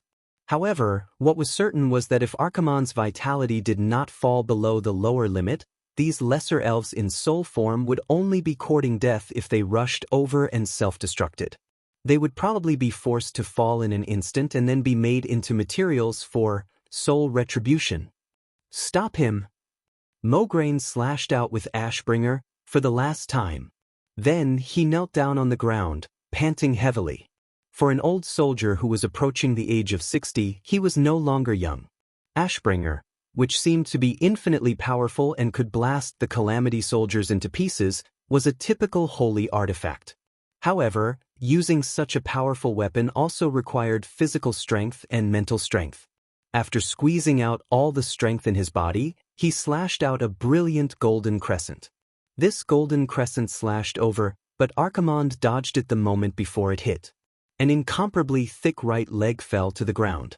However, Archimonde really didn't know what kind of talent he had. He was actually climbing up with 2 arms and 1 leg. Stop him! Turalyon also went all out. Quell, Zarim, burst out with a golden light like the sun, and the long beam of light directly penetrated Archimonde's back from behind, exploded from his chest, and even shot into the trunk of the world tree. It looked like a golden spear had nailed Archimonde to it. However, in just 3 seconds, Arkharons continued to climb. His 3 limbs glowed with an evil black light as they clung to the bark of the world tree and began to corrode the green bark of the world tree at a high speed. What was even more frightening was that his severed right leg seemed to have started to grow a new, tender, and much smaller leg. Stop him! Tyrande was sobbing uncontrollably. She ignored her right hand that was bleeding profusely and continued to draw her bow and shoot arrows mechanically. Every long-range hero that could still attack chased after Archimonde in a frenzy. They desperately poured their firepower into Archimonde's back, who seemed to have lost all sense of pain. Even Gianna and the others had rushed back. But the effect was getting weaker and weaker. It was very simple. Melee professions could not wear heavy armor and climb a world tree that seemed to require at least 1,000 people to hug. After losing the damage from the 2 strongest sacred swords, the entire team's attack power dropped by more than a level. Now, they had almost reached the critical point. Although Archimonde's life force had dropped to a very dangerous level, as long as he absorbed a large amount of the power from the world tree and successfully converted it into dark energy, he would be able to turn the tables. Not only would he be able to kill Duke and the others, but he would also be able to carry out his evil plan and kick all of Azeroth into the abyss of destruction. The tearful Tyrande suddenly remembered that she still had one last sacred sword. She turned her head and stared at Duque. Duque, anything is fine. I beg you. Thrall realized that his side was starting to lose strength. After the 4th throw of the Hammer of Ruin, there was no hope of taking down Archimonde. He turned around and said, Duque, it's all up to you now. Ronan struggled to get up from the ground and howled. The destruction of Dalajan. Mograine shouted unwillingly. The fall of Lordaeron. Jaina flashed to Duque's side. Her fists were clenched, and her fair skin was red with anger. Duque, the revenge of my father and brother. Servanas stabbed his longbow into the ground and shouted, the revenge of every Quell, Dorii. Thousands of elite warriors who refused to retreat stared at Duque from afar. Thousands of elven souls stared at Duque. Countless forces, every one of them who had thrown themselves in front of the magic mirror, gritted their teeth and cheered for Duque and the rest. They were all staring at Duque. They were waiting. They were looking forward to it. They were sincerely longing for it. They were screaming in their hearts. They prayed that Duke Marcus, who was hailed as Azeroth's greatest hero in the last 1,000 years, for them, for the whole world, would deal a fatal blow to the evil and terrifying existence, the commander of the Burning Legion, Archimonde. The feeling of being watched and looked forward to by billions of creatures made Duque's heart extremely heavy. Duque had long understood that he had to go all out. Only he, who also held a holy sword, could seriously injure Archimonde and create a chance for the elves to self-destruct. However, this could not be done by a clone. After all, a clone was a clone, and its strength could never exceed that of the main body. Someone who could kill Archimonde. The only possibility was for him to do it himself. No one knew what Archimonde's final killing move would be. No one could guarantee what the consequences of killing Archimonde would be. There were only two paths in front of Duque. Either he missed the opportunity and became the sinner of all of Azeroth, or he became a hero for 10 seconds. Duque smiled. He smiled casually. That bright and clear smile was aimed at Jaina, at Sylvanas, at every lover who was watching him silently from afar, and at everyone who trusted him and entrusted their last hope to him. "I'm going." There was a soft sound. It was also a sound that seemed as light as a feather, but it made countless women fall in love with him. Duque's figure instantly turned into a stream of light, and when he appeared again, he was already under the tree. "Grom," the same calm voice called out, allowing the orc god of war to completely understand what Duque was thinking about. The burly figure was the first to leap onto Kane's totem pole.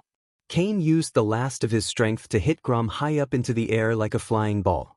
That was the highest jump Grom Hellscream had ever made.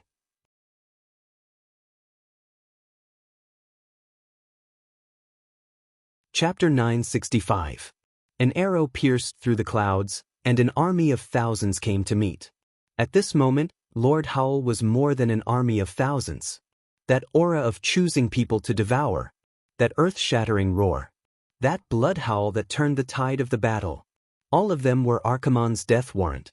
In order to deal with the long-range bombardment of the heroes, Axebody's resistance had already switched to a high magic resistant state. Grom's unexpected leap into the air caused Archimonde to panic. Gritting his teeth, Ak roared, "Hand of Death." In theory, the effect of Hand of Death was to kill all targets within 30 meters. Unfortunately, Archimonde was too weak. He had been injured repeatedly, and most of his magic power had been diverted to the protective shield. Hand of Death, which was supposed to kill Grom instantly, landed on his chest with a loud bang. The orc god of war, who had extremely high HP, took the hit head-on. Then, the scarlet long-handled axe drew a dazzling blood-red crescent in the air. The tip of the crescent was Archimonde's neck. With a scream, blood splattered everywhere. Half of Archimonde's neck was cut off from his body. If he were immortal, he would have died hundreds of times, but he was a great demon of Eridar with extremely strong vitality. Even though the huge wound on his neck was like a fountain, he still didn't die. Scram! A large AoE air explosion blasted Grom's body into the ground like a meteor. He crashed into the thick black ground and created a huge crater. At this moment, Duque arrived. A simple long-range flash appeared on Archimonde's broad back. "Farewell, Archimonde." Duque's shout spread in all directions. "Gone. It's over." There were so many people who covered for Duque's last attack, but Archimonde couldn't find any way to protect himself at the very end. He was in so much despair, so much hatred. If he had 10 more seconds, he could have completed the transformation of the World Tree's power, repaired his body, and won this easy final victory for him. However, it was at this crucial juncture that Duque arrived with the holy sword in hand. The golden light shone brightly, resplendent and glorious, with all the best wishes in the world of Azeroth. It was accompanied by the ethereal singing of holy children singing hymns in unison. Duque extended his left hand forward and pulled his right hand back. Like a drawn bow, he made a stabbing posture. The gears of time seemed to have rusted and solidified at this moment. Archimonde, who was at his wit's end, sent a wisp of divine sense to Duque. "Don't kill me. I only need the power of the World Tree. I swear I will not pollute this world. Otherwise, even if I die, I will give you the most terrible curse, polluting your soul so that you will never be able to become divine again. After you die, you will definitely degenerate into the ugliest demon." This was the deepest form of intimidation. It was also a threat that would definitely come true. The mysterious curse of a dying great demon was undoubtedly the most terrifying evil existence. Duque smiled. Archimonde was just stalling for time. How could he not know? He replied with a divine sense, just as I never dare to overestimate the moral integrity of a demon, I will also not underestimate my courage. Turns out, I am also quite a brave person, although I was forced to at first. With a faint but determined smile, Duque stabbed the unknown holy sword in his hand into Archimonde's head like lightning. Ah. Oh. What came out of Archimonde's mouth was not only screams, but also a solid curse that was so thick that everyone could see it with the naked eye. If one ignored the black color that made people tremble, this huge curse was as long and magnificent as the Milky Way falling from the sky. Unfortunately, this incomparably illusory curse waterfall symbolized the ultimate evil of the world. It was the most violent destruction. It was the most terrible blasphemy. It was the deepest pollution. It was the strangest distortion. At this moment, everyone who looked at Duque with anticipation suddenly realized that they had forced Duque to make a terrible decision. No, thousands of miles away, Queen Kalia, who saw this scene, fainted on the spot. Duque, Ilusia's eyes were filled with tears. Nearby, Tyron's entire body was trembling, and she suddenly fell from the white tiger. Jaina suddenly felt all the strength in her body being sucked out, and she collapsed to the ground. Servana's face was pale, and he immediately knelt on the charred ground. Seeing this scene, Malfurion no longer felt like taking care of his allies. He raised his vine-like staff high up, and let out a long and complicated roar towards the sky. In the entire world, every little elf received his signal to attack. Hundreds of thousands of little elves drew colorful streams of light in the sky, and they all rushed towards Archimonde. Bang, bang, bang. Boom, boom, boom. At first, there was only a series of firecracker-like sounds, but it soon turned into thunder, and then into the continuous roar of tens of thousands of cannons. It was completely unacceptable to people's hearing. Not only hearing, but the terrifying strong light produced by the continuous crazy explosions, and even those who had their backs to the light source could still feel the unbearable strong light. Through the palms and arms that were covering their eyes, the strong light pierced through their muscles and skin, and pierced into their eyeballs. Ah! All kinds of screams. Screams. Painful cries. Endless screams. Every hero's senses were completely messed up. For a long time, no one knew how long it had been, Servanas finally opened his eyes. The huge world tree, Nordrassil, was like a lonely guard standing on a lonely land, and the crimson lightning that fell from the clouds outlined its outline. The heroes who had survived the terrible battle looked down at the battlefield that was nearing its end. In all directions, the few troops of various factions were retreating like a tide from the plateau on the top of Mount Hyjal through the teleportation portal. There were not many corpses. Perhaps the most eye-catching corpse was Archimonde, who was nailed to the trunk of the world tree. His huge corpse, which had recovered to its original height of 150 meters, was so eye-catching that it almost occupied the entire vision of the heroes. Accompanied by the crimson fireworks in the sky, looking around at the battlefield that was like a ruin, with debris and broken tiles everywhere, it was like a painting of the end of the world. Duque? Where's Duque? Jaina and Queen's exclaimed at the same time. Suddenly, Ronin held a pitch-black body and shouted, "Teacher is here. He's still breathing. Let's leave first. The portal is already starting to become unstable."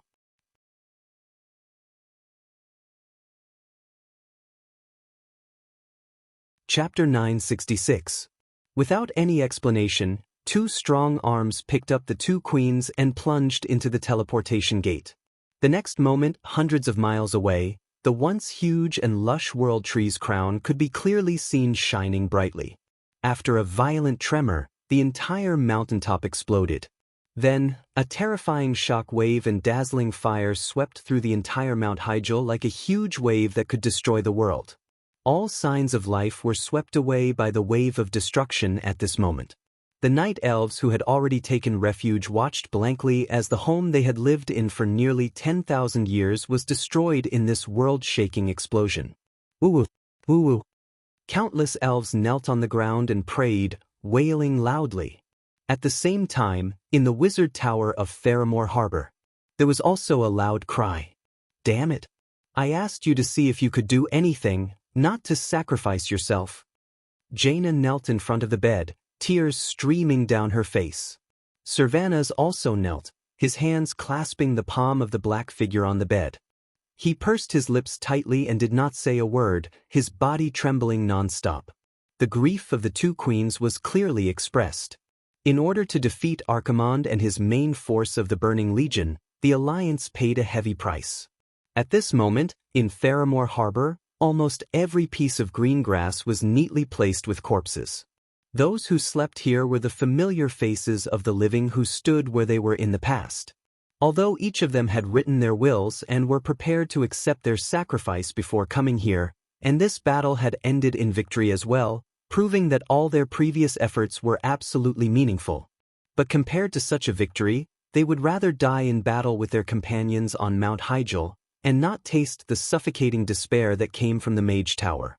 In order to kill Archimonde, the commander of the Burning Legion, their most respected hero of the Alliance, Duke Marcus, also suffered the most terrifying backlash when he killed this super big demon. An unknown and terrifying death curse had filled his entire body with the most evil and dark power. Since the invasion of the orcs, they did not enjoy many years of peace, and the Burning Legion also came.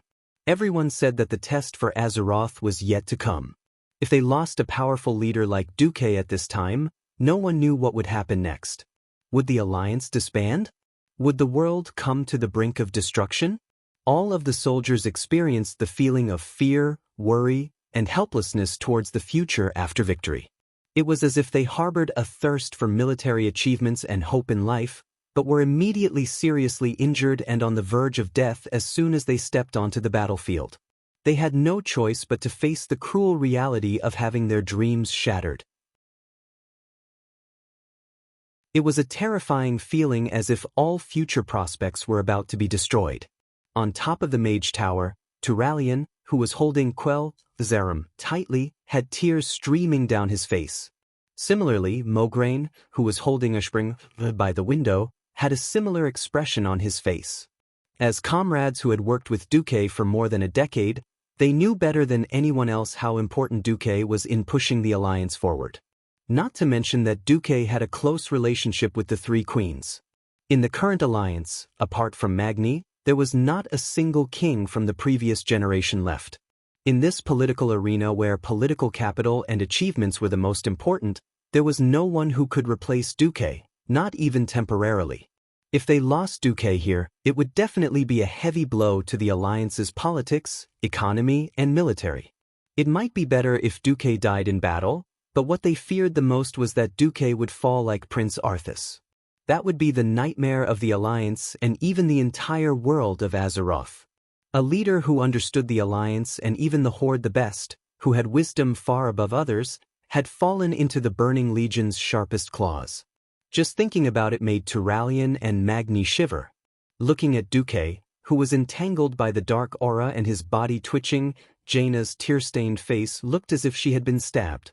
She turned her head and questioned Benedict, Riadaline, and all the clerics. Can't you do anything to find a way to get rid of the dark power in Duque's body? None of the clerics dared to respond to Queen Kurtiraz's anger immediately. At this time, Queen Sylvanas pressed the back of Jaina's hand with one hand. Enough. Didn't they say it before? It's useless to blame them. Duque's magic circuit is too fragile. This is the result of suddenly being invaded by dark power when Duque used up his magic power. Forcibly injecting external holy light will only cause every inch of Duque's magic circuit to collapse and explode. Could it be? Could it be? Jaina was about to lose control of her emotions. Are we just going to watch Duque die like this? Only silence answered her. At this time, Vanessa suddenly knocked on the door. Her face was also tear-stained. Several representatives of the Horde are outside Faramore. They want to see Master Marcus. Jaina was completely out of control. What are those cruel orcs doing here at this time? Do they want to see if Duque is dead, and then take the opportunity to defeat the Alliance? Mograine gently pressed on Jaina's shoulder and shook his head. My old brother Theon once said, I've seen the dirtiest humans, but I've also seen the greatest orcs. So, glory has no borders. Jaina fell silent. Turallion nodded to Vanessa. Let them come up. Not long after, Thrall, Grom, Wajin, Kane, and several other Horde leaders came up. Kane was too big, so he could only stay under the Mage Tower. The other 3 came up, holding a bouquet of flowers. Although the flowers did not match the burly and violent appearance of the orcs, everyone still felt a trace of warmth. Thrall spoke directly in the standard human language. I know that we may not be welcome, but this time, we have nothing to do with our position. It is purely to express our respect for a great hero. Perhaps one day the Alliance and the Horde will go to war again. Even so, I hope to see a healthy and powerful Duke Marcus on the battlefield, rather than hiding in a dark corner and rejoicing that a strong enemy has left. Thrall was so open and aboveboard that several paladins silently bowed slightly to Thrall to show their respect. Sylvanas and Jaina stood up together and also bowed to Thrall. Finally, it was Queen Sylvanas who spoke. Thank you for your visit. This cooperation between the Alliance, the Horde, and the Night Elves was single-handedly facilitated by Duque on the Alliance's side. We also hope that we can finish what we started. Before there are new developments, we hope to maintain a state of peace with the Horde.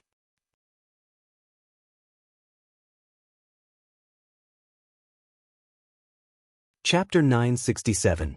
Duque felt very uncomfortable. His entire body was holding on.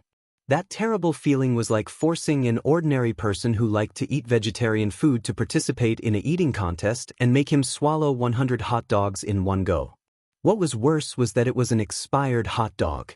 The dark forces kept tearing at Duque's soul. They used all kinds of words and all kinds of scenes to tempt Duque. Destroy. Destroy. Destroy everything that you don't like. Possess. Occupy everything that you like the most. Countless thoughts attacked Duque's soul. They forced Duque to vent again and again, to release the negative emotions in the depths of his soul.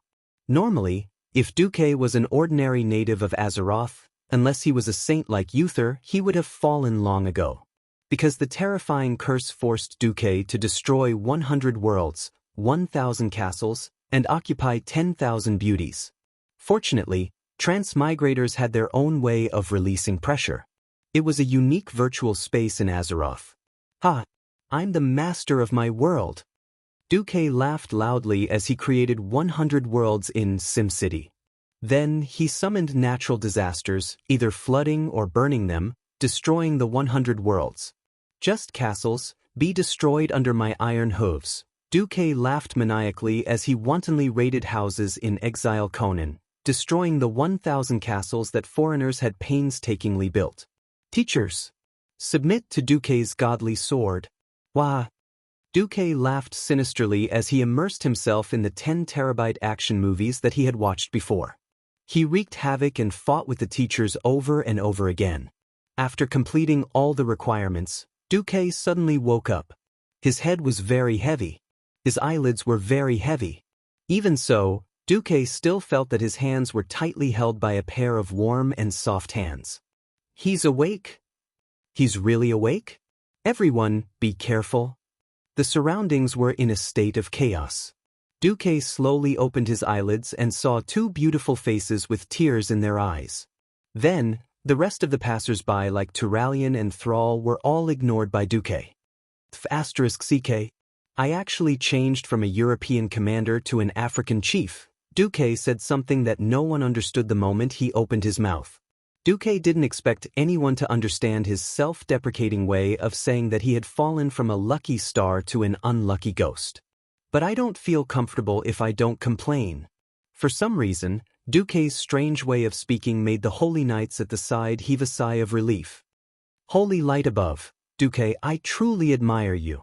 You've been corrupted by the power of darkness, yet you're still able to maintain your consciousness. Mograine placed the large ashspring beside his hand. Turalian, on the other hand, was in a dilemma. His rationality told him to remain vigilant. After all, the fall could happen in an instant. Perhaps the fallen Duque still retained his cunning, and this was purely to numb people. What was interesting was that apart from him, everyone chose to believe that Duque had survived. Even the leaders of the tribe heaved a long sigh of relief. What? Duque is awake? Cain, who was more than 4 meters tall and had a huge body, actually shamelessly climbed up the stairs to the highest floor of the mage tower when he heard the commotion. He stuck half his head out of the door and kept looking. Duque, are you all right? The tear ducts of the two queens were too developed. Their tears flowed endlessly like a broken dam. How can I be all right? Wait a moment, let me see if I can examine myself. Duque sighed and summoned the system elf. Hey, system elf, if you're not dead, let out a grunt. Duque was speechless. Help me examine my body? Host, I've already finished my examination. You're currently in a shadow form that can't be switched. Wait, wasn't I cursed? If you're talking about Archimonde's curse before he died, then it should be a very high priority and compulsive mental suggestion. By asking you to complete a specified depravity event, it will cause your mind to naturally distort. However, you've already completed all the compulsive requirements with the virtual reality simulation. Now, according to my assessment, your mental health is at 60%. So I've lost 40%. Duque secretly sighed. No, host, you've only lost 15% of your mental health because of the curse. By the way, before you came to Azeroth, the host's mental health index was 55%. Wait, something's wrong. Duque wanted to shut the system elf up, but it was too late. Before the host came to Azeroth, you were just a young man who failed many subjects and almost had to repeat a year in his first year. Then, your heart was filled with dissatisfaction with the status quo and a strong desire for the opposite sex. After you came to Azeroth, as the host's social status increased and you received love from the opposite sex, your mental health index peaked at 80%. Host, your mental health peaked at 80%. Before today's battle, it was 75%. It's dirty. Shut up. Duque's face darkened. All right, he was completely black now, so he couldn't tell. The system elf obediently fell silent. After a while, Duque said, "Tell me the possible solution." The next moment, Duque's consciousness returned to reality. Duque said slowly, "Where's my holy sword?" Here. Vanessa hurriedly handed over the slender holy sword. Looking at the once unknown holy sword, Duque was suddenly speechless. For some reason, most divine weapons in Azeroth had long, human-like names, such as Azeroth's dual blades, or Atish, the legendary staff of the Guardian. He had always been vexed. Why didn't his divine weapon have a name? Only later did he realize that divine weapons had to awaken their true names. According to the system elf, when you truly merged with the will of the divine weapon, the most realistic image in your mind and that name would automatically become the name of the new divine weapon. In the end, what did Duke, who had a sword in one hand and a staff in the other, think of when he killed Ak? Once upon a time, in the epic fantasy movie The Lord of the Rings, there was a powerful mage who did not know any spells at all. He only had the illuminating spell, and the rest of his talents were all dual wield, berserk, and other messy talent skills. He also held a staff in his left hand and a sword in his right, sweeping through thousands of orcs without panting. That's right, he was the famous white-robed sword sage Gandalf. In the end, the moment Duque killed Archimonde, he thought of Mr. Dry Tofu. Alright, something had happened. Duque picked up the slender holy sword sage, and there were a few words written on it. Gandalf, the legendary sword of the white-robed sword sage. Duque almost spat out a mouthful of ketchup.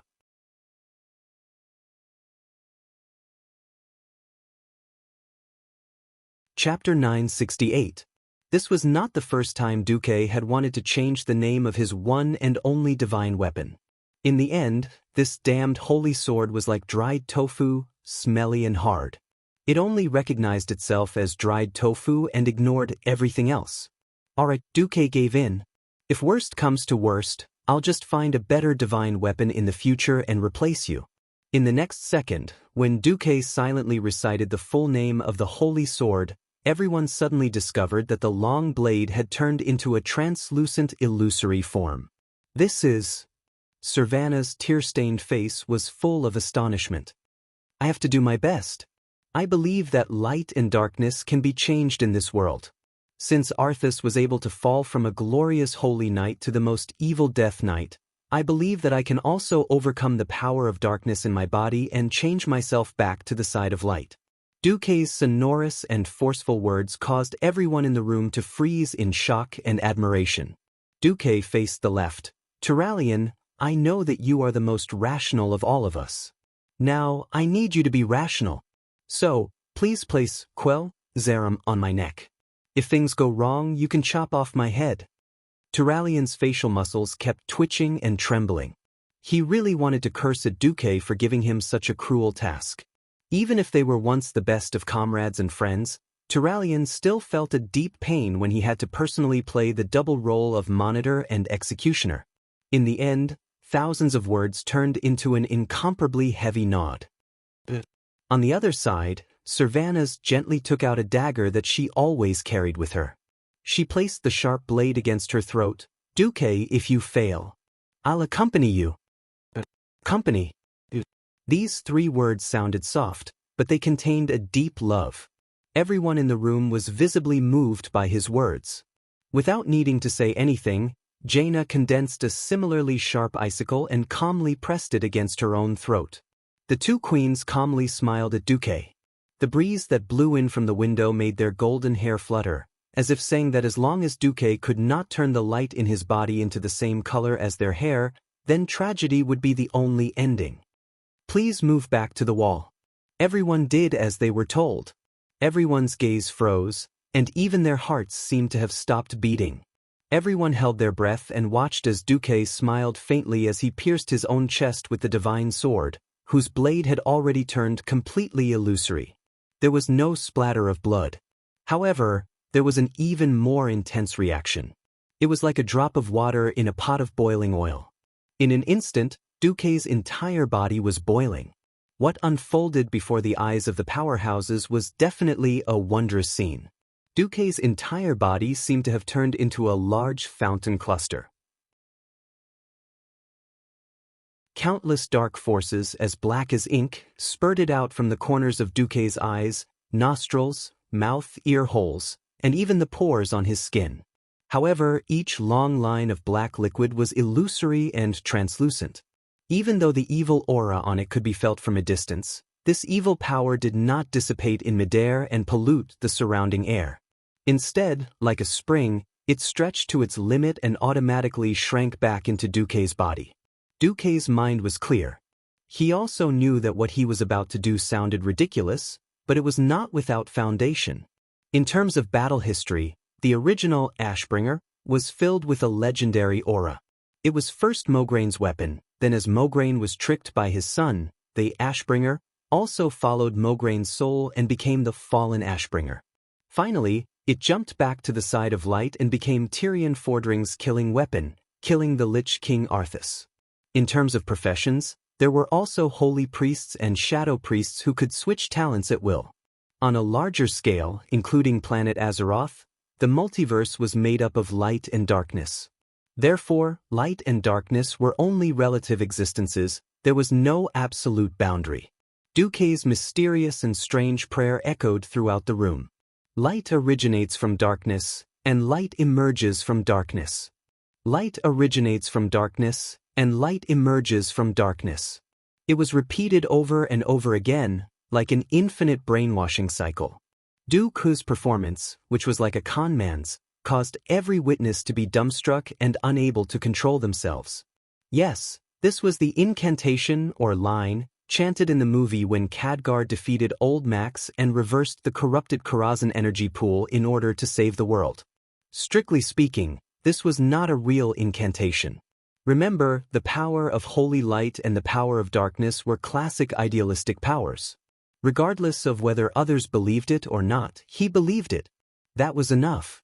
Just like the brainwashing song Little Apple, It was not pleasant at first, but after listening to it for a while, not only did it sound good, but it also made him feel that he really did not need to take his medicine today, and he felt cute. That was how Duque hypnotized himself. Now it seemed to be a little useful. The power of darkness around him was still roiling endlessly. But at this moment, anyone could be surprised to find that the condensed power of darkness seemed to be rolling slower and slower. Then the ink-like black seemed to be impure. It was mixed with a lot of strange light. At first, it seemed to be dark gray, but gradually, some people saw light gray, light white, pure white, and finally, there was a faint golden light, like a dancing golden snake in the thick ink. The two queens, who had been holding a sharp blade to their throats, began to tremble involuntarily. They could not believe their eyes. Asterisk clang. Asterisk Queen Sylvie's dagger fell to the ground. The icicle in Jaina's hand also fell to the ground after losing the support of magic, turning into ice shards that no longer had any special meaning. In the room, every woman covered their mouth with their hands, afraid that they would scream and startle Duque, interrupting this epic-making process of whitewashing. Thrall and the others widened their eyes, and their eyeballs almost popped out of their sockets. Not only did Old Bull widen his eyes, but even his nostrils rapidly expanded, and he panted heavily. Ronan was the smartest.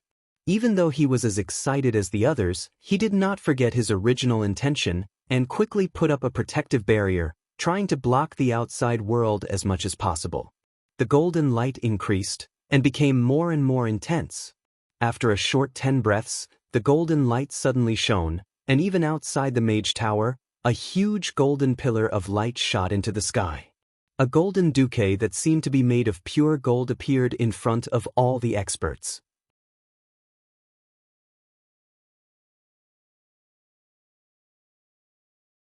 Chapter 969. Turalian had long withdrawn the sword. Zaram would never be able to deal with a truly virtuous person. If he dared to use such a holy sword to slash a saint, he would have to wait for the sword to shatter a second time. Thrall opened his mouth so wide that a cantaloupe could be stuffed inside. Grom's unscrupulous mouth even accidentally dripped saliva. It couldn't be helped. The beastman's fangs were too long, and it was easy for saliva to drip out. But no one was offended, because most of them were just as unsightly. Vanessa was crying so hard that she looked like a cat with snot running out of her nose. Servanas and Jaina had unknowingly hugged each other. Their beautiful faces were tightly pressed together, and their tears were flowing together. It was impossible to tell whose tears they belonged to. In any case, all four eyes were fixed in Duke's direction, and they did not even blink, unwilling to miss out on any changes in the slightest. Even in the face of strong light, only Jaina used magic to create 2 black lenses in front of her eyes. When the dazzling golden light gradually faded, Duque pulled out the illusory holy sword from his chest again. His body turned from a 1,000-watt light bulb to the color of a normal person. At this time, almost all the powerhouses present heaved a sigh of relief. It seemed that Duque had escaped the fall. "Duque, are you all right?" The 2 queens asked in unison as they stretched out their hands. For jade-like hands seemed to be caressing Duque's body wantonly. It was as if they wanted to see if a certain part of Duque's body had demonized. Duque smiled bitterly and sighed. "Generally, I'm fine." This time, a long sigh of relief rang out in the large room. "Congratulations. I knew you could create miracles." If not for the 2 more noble queens in front, Mograine would have rushed up to give Duque a bear hug. "If possible, tell me how you returned from the darkness to the light." Actually, Duque didn't seem to know how to start, but he still chose to say it directly. Alexandros, after all, that is the power of Archimond, the commander of the Burning Legion. It's not that easy to get rid of. This. Mograine was stunned. Everyone's hearts were in their throats again. Duque sighed. "I'd better demonstrate it for you." After saying that, Duque's palm glowed with a holy light.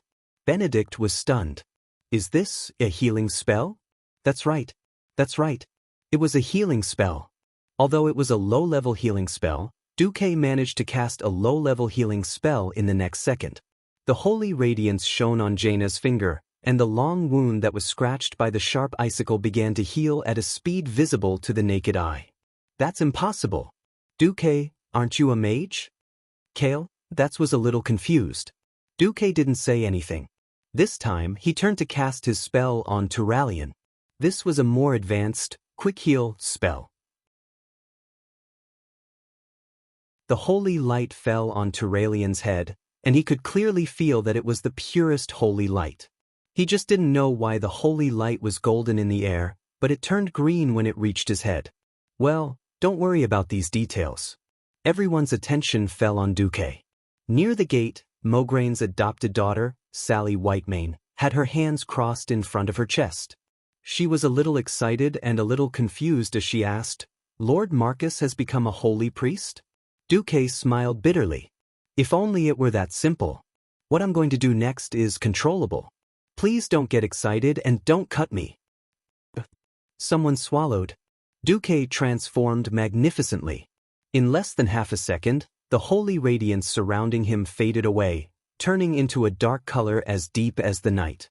At this moment, Duque became the first shadow priest in the history of Azeroth, or shadow priest for short. What he used was the shadow form of a shadow priest, which could increase shadow damage and weaken the physical damage he received. Duque, this is... Turalian was also stunned. Just like 15 years ago, when the profession of warlock was first introduced to Azeroth. 10 years ago, many Dalajan wizards who couldn't continue on the path of wizards turned to warlocks who used dark power. I seem to have opened up a new talent for priests, shadow. Turalian's face was full of embarrassment. How about it? Do you want to try the attack of a shadow priest? I'll be gentle. Curiosity killed the cat. Turalian seemed calm and rational, but he was also a curious and sharp person. Just like that, he held up his shield, and his body burst with holy light. He said in a deep voice, "I'm ready." Duque slowly raised his arm, stretched out his index finger, and spat out 4 words. Mental lash. Since it was a mental attack, it naturally had nothing to do with physical defense. Similarly, it was not a direct dark power. The damage that came from the soul almost made Turalian jump in pain. Stop now. Duque smiled and stopped. Then, under everyone's gaze, he changed his talent again and became a holy priest. The crowd was speechless. All right, now I have light and darkness coexisting in my body. Although the light is the absolute majority, I can't guarantee that I won't fall or something in the future. So, I'll take this opportunity to resign from the position of Alliance Commander. This is a good thing for me and the Alliance. The leaders of the Alliance instinctively wanted to persuade Duque not to do this, but after thinking about it carefully, they found that this was the best result. Before figuring out what a shadow priest was, no king would be at ease to hand over their army to a strong person who could use dark power, even if that person's name was Duke Marcus. The words that were about to come out of their mouths were all stuck in their throats. Only Jaina had a faint smile on her lips. Duque wasn't going to die in battle or fall completely. Even if he removed this title, would his influence on the Alliance fade? What a joke. 1 vote from each of the 3 queens was enough to influence any major decision in the Alliance. From Jaina's point of view, Duque's move to advance by retreating was extremely beautiful. Moreover, Duque had suffered because he wanted to kill Archimonde. If the hero who saved the world would be persecuted because of this, then there was no point in staying in the Alliance. If anyone dared to force Duque, Jaina was willing to bet that Kurtiras, Sin, Dorii, and Rotterdam would definitely withdraw from the Alliance. Everyone was relieved that Duque was fine. At this moment, Duque smirked. Then, is it time to split the spoils of war?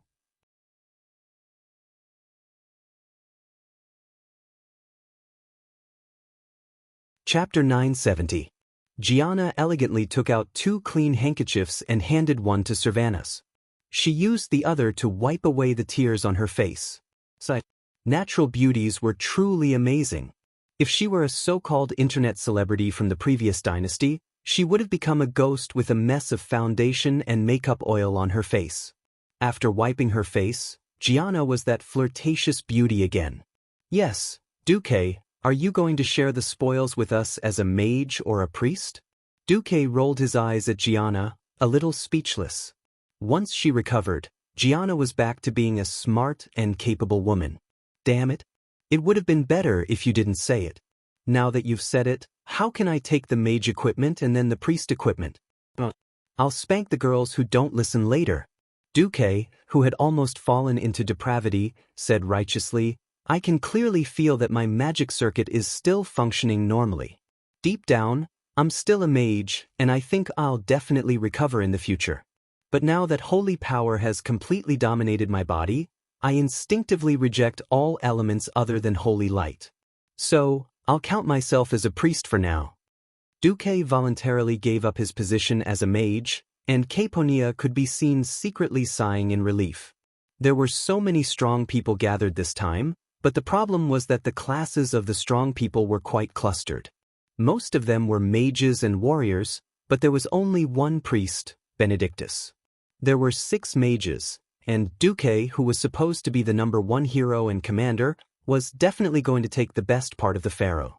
Now, Duque suddenly jumped to the side of the few priests. This was definitely good news for the pharaoh. Unfortunately, Caponia's joy only lasted for a second, because she immediately realized that most heroes actually didn't care about this. That's right.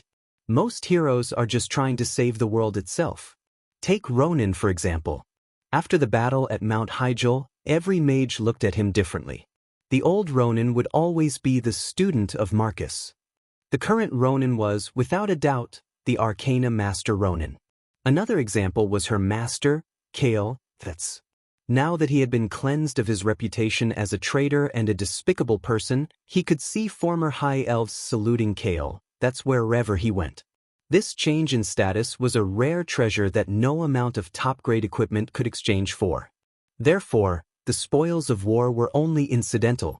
Of course, in this era where epic equipment had yet to appear in large numbers, everyone was happy to see such a large amount of high-quality equipment suddenly appear. Mograine said, I know you're more concerned about this, Duke. The moment Archimond was killed, I happened to grab the dimensional bag that fell out of his body while I was below him. Turalian continued, Her Excellency Tyrant Whisperwind was busy clearing up the battlefield and taking care of the aftermath. She had said to thank everyone for their support and that the Night Elves would not participate in the distribution of the spoils of war. However, there were 3 flashbow-s among the spoils of war. We only had 2 rangers, so we gave one to Sir Whisperwind. The rest of the spoils of war are here. Turalian opened the dimensional bag and filled half the room with all kinds of shiny top-grade equipment. This time, even Duque was a little surprised. He had never thought that Archimond would have a mode of equipment explosion. Many of the equipment were not unique as he had imagined, but more like standard equipment. For example, the Windrunner sisters were not only playing with a flash bow, but also a feverish pursuit chainmail. Grom and Kane were also given a boundless fury leg armor, and the 2 macho men were overjoyed. Sar touched the blade of Cataclysm, which had a yellow base and a straight 2-handed sword, and laughed. Oh, Brock always complains that he doesn't have a suitable weapon. He'll be able to use this when his arm recovers. Originally, a small exquisite weapon like the Blade of Cataclysm would not have been given to Brock. After all, he was only Sar's guard. However, a bunch of close combat macho men were all tycoons when it came to weapons. The 2 paladins had divine weapons, but Sar and Grom each had their own special weapons. Old Cow liked totem poles, so Brock could only take advantage of it. Moreover, the warrior equipment was basically distributed among the Horde members, so there would be no conflict. The competition among the mages was the fiercest. After Duque's withdrawal and Kale, that's lack of desire, the remaining 4 became extremely humble.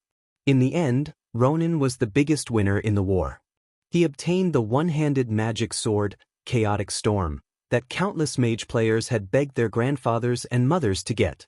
Because he did not have a good secondary weapon, he almost wanted the Staff of Purification, that priests loved, but Duque could not stand it and gave Ronin the secondary magic book, Chronicles of Dark Secrets, that he got from Raki Winterfrost. There was also a gorgeous robe that was pure black with purple and gold edges. Although everyone found out that it was an unknown robe after appraisal, and they wanted to name it Duke's robe, Duke blushed. Ever since he had blessed Ronin with holy light and found out that the holy light above Ronin's head was also green, Duke had guiltily, very humbly, given the right to name it.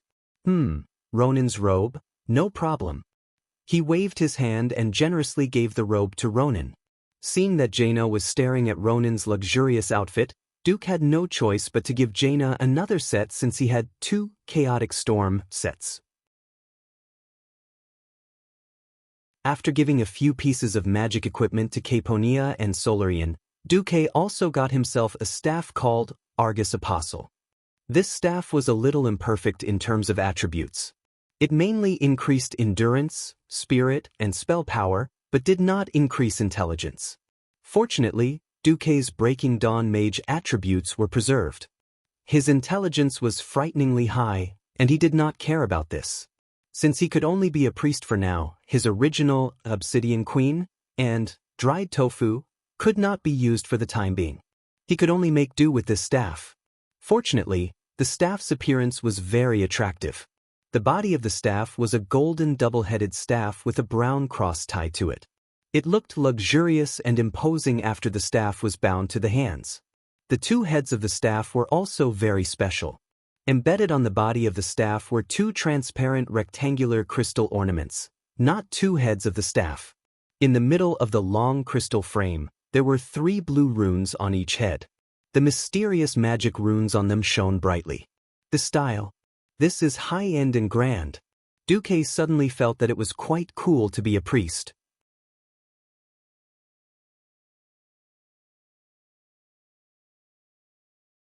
Chapter 971. Duke was very kind. Except for the times when he was not kind, he was very kind. There was nothing wrong with that. When Archimonde dropped 4 sets of Forgotten Protector's helmet, Sal's eyes were a little sad. Now, even a fool would know that this thing should be the same set as the previous gloves. Of course, the Horde wouldn't know what the effect of the set was. It was just that the Alliance had already forged the Forgotten Protector's gloves, and it was impossible to reforge it again.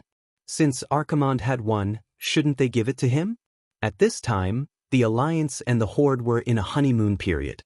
Moreover, when they heard that there were more than 100,000 demons and more than 300,000 undead army in Fellwood Forest, the Night Elves and the Horde were very annoyed. Firstly, both sides needed help from the Alliance because the Alliance was the only one with extra troops. In fact, Duke already had a second reinforcement plan. Those who went to the Mount Hyjal defense line were the most elite troops. Now that Archaron was dead, the ordinary army of the Alliance could take care of the leaderless but powerful remnants of the army. Secondly, Sal was still too inexperienced. Duke's face was full of holy brilliance, and he lied sincerely, "Sigh. I really didn't know that this thing would be the same set as Asgalar's. I even deliberately made 4 Hunter's gloves in advance." Looking at the other 2 Gronk Wanderer's gloves that Duke took out, Sal could only sigh. It almost made the system elf want to remind Sal, "Hey, don't be fooled by this guy's righteous appearance." In fact, this guy was a shadow priest who sneaked into the priest team. He was the biggest liar of the Holy Church. In fact, Jaina saw through Duke's little thoughts. The problem was that Jaina in this life was no longer the Virgin Mary who crossed camps. She was a firm anti-orc. Duke only cheated Sal a little, and Jaina thought that Duke was too kind. The final result was that due to Duke's operation, a total of 12 sets of the Forgotten series of 2-piece sets belonged to the Alliance. The Forgotten Protector series belonged to the 4 Windrunner sisters. The Forgotten Conqueror was divided among Turalian, Mograine, Riadaline, and the priest, Duke. Because Jaina had Smoke Gloves and Chaotic Storm, she chose to give it up. As a result, Ronin, Kale, that's Caponia, and Solarian each got a set of Forgotten Victors. Including the sets, on average, each hero got at least 5 pieces of epic equipment that could only be obtained in the Cavern of Time after 15 years. Because the spoils of war this time were so plentiful and Duke's contributions were too great, A large amount of equipment that the participating heroes didn't need were all distributed to Duke for him to use. This was Duke's sacrifice for the world, forcing him from being the world's #1 mage to become a priest as compensation.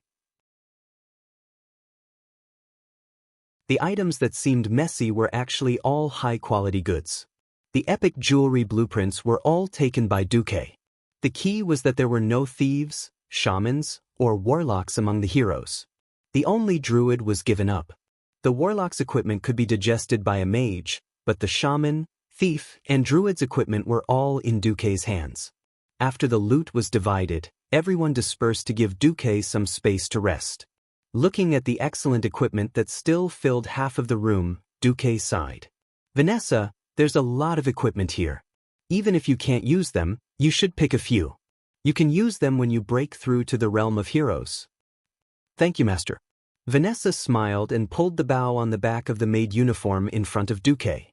In the next second, the black and white maid uniform was tossed into the air and floated down. Duque was dumbfounded. The reason was, of course, not because Vanessa's maid uniform was empty or anything like that. Instead, it was because Vanessa, who was wearing a set of thin leather tights, walked gracefully to the table that was covered with equipment, and put on the thief equipment dropped by the 6 bosses of Mount Hyjal one by one. Black feather boots, secret merchant's pants, Agato's belt, midnight breastplate, and lethal bracers. After Vanessa put on the 5 pieces of Mount Hyjal equipment that could make 99% of the thieves in the world go crazy, she picked up the maid uniform again and put it on. When she lifted the skirt of the maid uniform again and tied the 2 high-tier epic daggers, Endless Pain, and Tracking Dagger, to her thighs, everything was hidden under the seemingly traditional maid uniform. As if she was worried about the reverse ring that added hit, critical hit, and attack strength, Vanessa took out a string and threaded it. She then put it into her not-so-deep trench and smiled in satisfaction. Duque was dumbfounded for a long time. In the real world of Azeroth, there were no strict requirements for equipment levels. At most, it was just a matter of how much power the user could bring out. Generally speaking, as long as a physical profession stepped into the realm of heroes, most epic equipment could be used. The simplest indicator was whether the equipment would emit a specific light when it was worn for the first time. For example, excellent was green, excellent was blue, and epic was naturally purple. When Vanessa put on the high-tier epic equipment of Mount Hyjal just now, it emitted an incomparably noble and elegant violet color, which meant that she could completely use the equipment. As if he had lost control after a stroke, Duque extended his right index finger shakily. Vanessa, when did you break into the realm of heroes? Vanessa smiled like a flower and twirled the hem of the maid uniform with her fingers. She gave a maid's bow. Oh, my dear Master Marcus, it's been 5 years. Duque was dumbfounded. It was clear that he was saying, "Why didn't I know? Why didn't you tell me? I'm sorry, my master.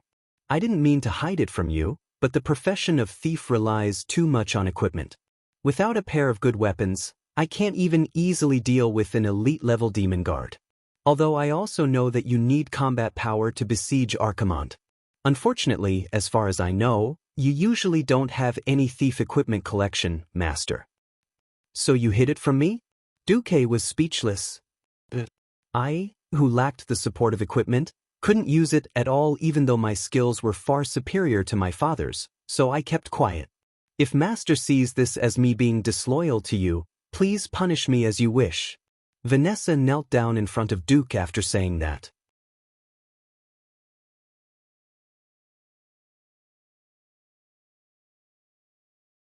Chapter 972. Duque was really annoyed. He really couldn't blame Vanessa. Physical professions relied on weapons the most. A rookie with a godly weapon in his hand, or a veteran with a stupid white weapon. Whose attack was higher? Ignoring the fact that he was courting death, the rookie could beat the old bird 100 times over in terms of attack. Moreover, when Duque had cleared out Karazhan in the early years, he had given all the equipment to her father, Edwin Van Cleef.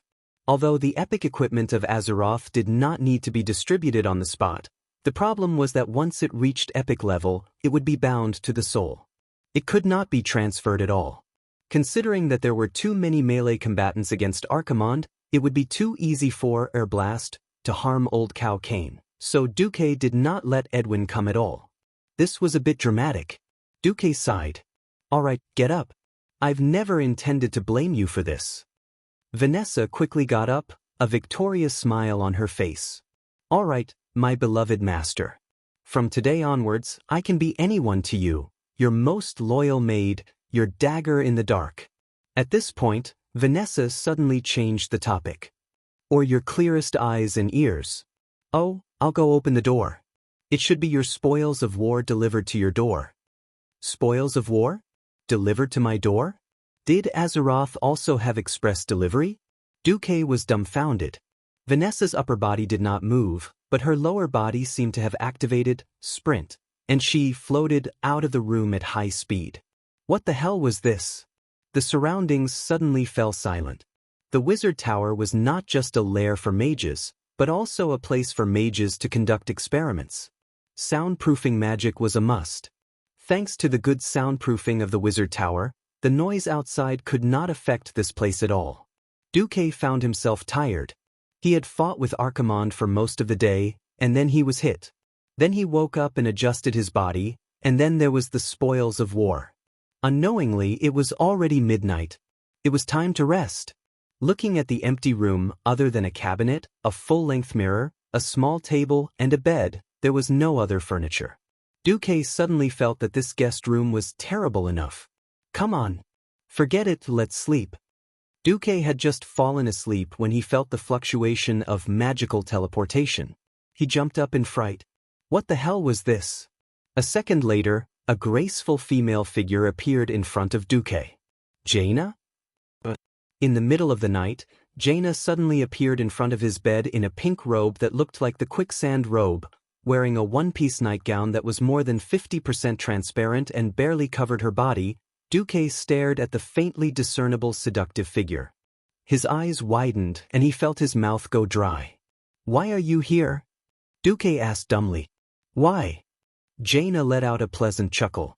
Duque, this is my wizard tower, and this is my bedroom. Do I need a special reason to appear here? Duque slapped his forehead. God, I've been using my left hand too much lately. I've really become a retard. Every inch of a Magus tower was like a golden ruler. Every inch of space that was expanded would require an astronomical amount of investment in terms of defense and functionality. In particular, Theramore was newly built. With Duque's life in danger, it was impossible to have a space in the Wizard Tower that was both safe and wouldn't affect the extra guest rooms outside. Only Jaina's bedroom could be of this level. But, even if simplicity was beauty, wasn't Jaina, as Queen Craterus, too plain? The clever Jaina easily saw through Duque's doubts. Why, I remember that you've never liked luxury. Is there a problem with my bedroom being so simple? No, not a problem. Seeing Duque's eyes flickering, he hurriedly got out of bed. Jaina also picked up the quilt that Duque had just used, pulled it over, and lay down on her side, with her back to Duque. Duque was a little confused. He didn't know what Jaina was up to. The air fell into a strange silence. Suddenly, Jaina's faint sigh came from the dark room. Sigh. The voice was so plaintive that it made Duque feel as if his heart was breaking. Jaina's clear and gentle voice sounded. 13 years ago, there was a little princess who was told by her father that she was going to marry the greatest hero in the world, but for the time being, she could only stay by the hero's side in the name of his disciple. She came to a strange place with longing, learning everything she thought she should learn.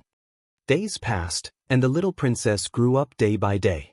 She soon discovered that the man who was supposed to be her husband didn't love her, and even had a faint sense of disgust and avoidance.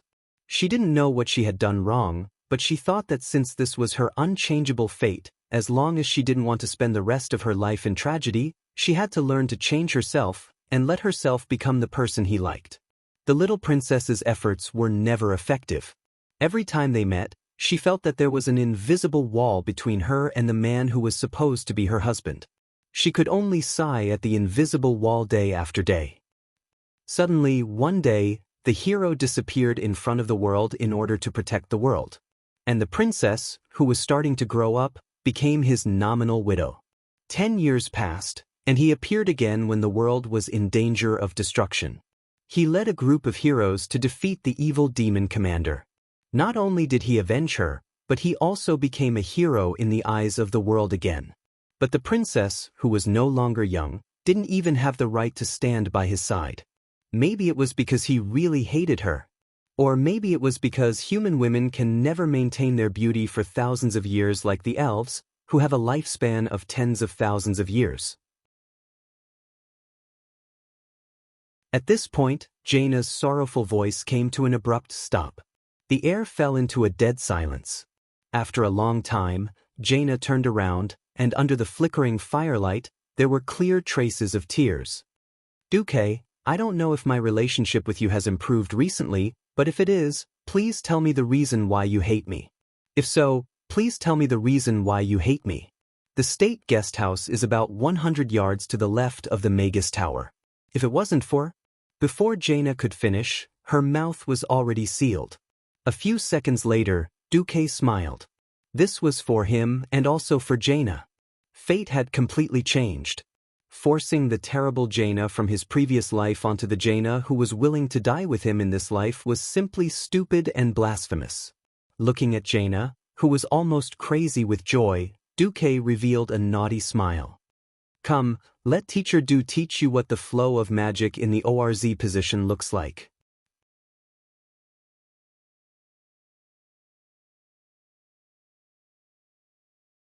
Chapter 973. What in the world was ORZ frustrated front bend? Jaina didn't understand. But she was a very studious and smart student. When she saw Duque use his finger, which was filled with golden holy light, to draw the 3 hieroglyphic characters ORZ in the dark air, Jaina understood immediately. An indescribable shyness rushed out from the depths of her soul, igniting every inch of her beautiful body, making every cell excited because of the anticipation of the unknown. Slowly turning her body, Jaina used her graceful body to construct a unique ORZ with the style of Queen Kurtiras. Jaina, blushing, looked back and smiled. She should have been sly, but she pretended to be cute, with an indescribable sense of purity.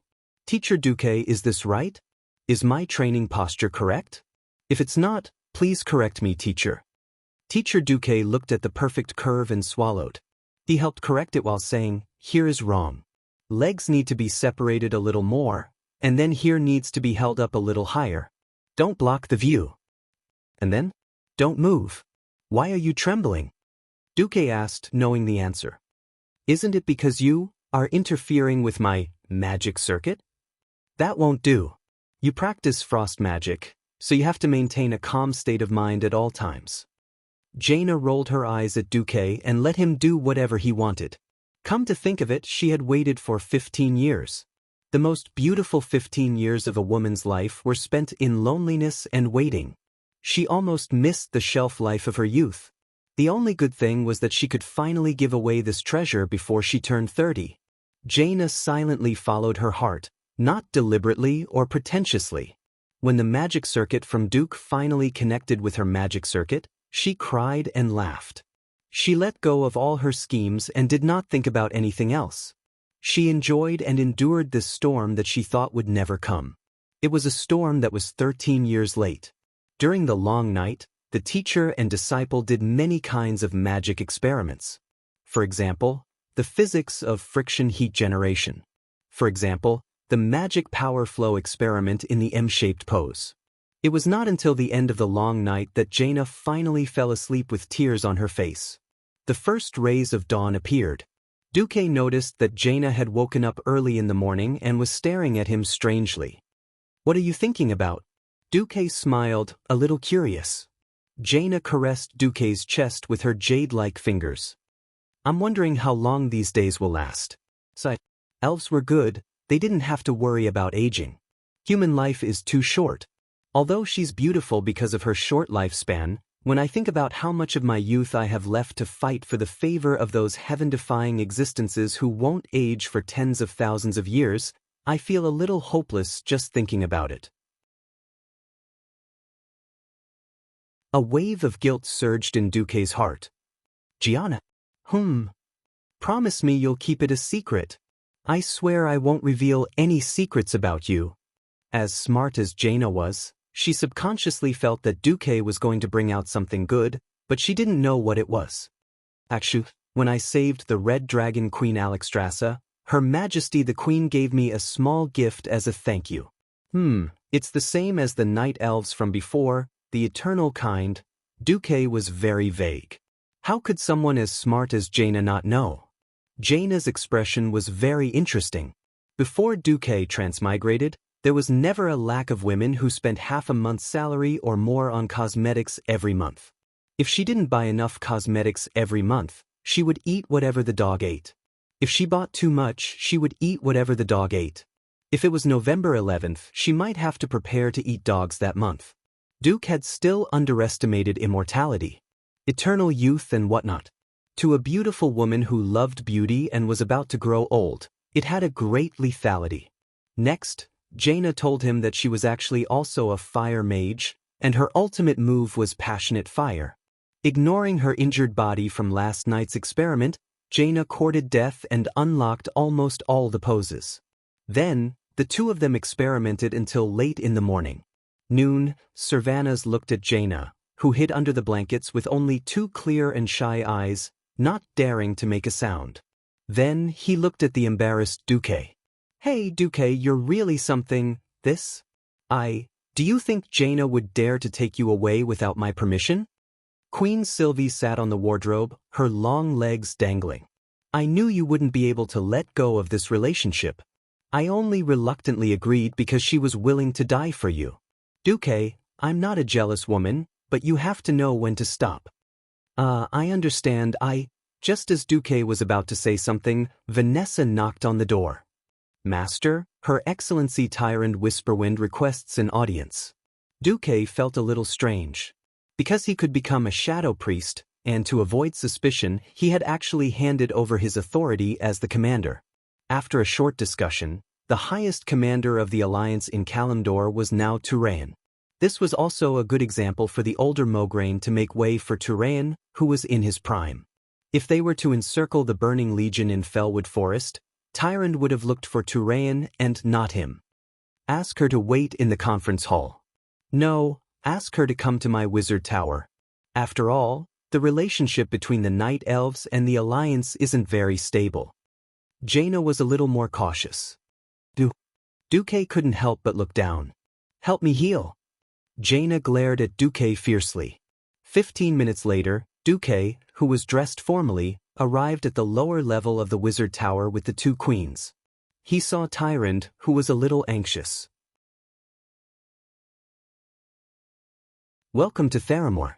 How may I help you, Her Excellency Whisperwind? Tyrant's exquisite face was filled with deep exhaustion.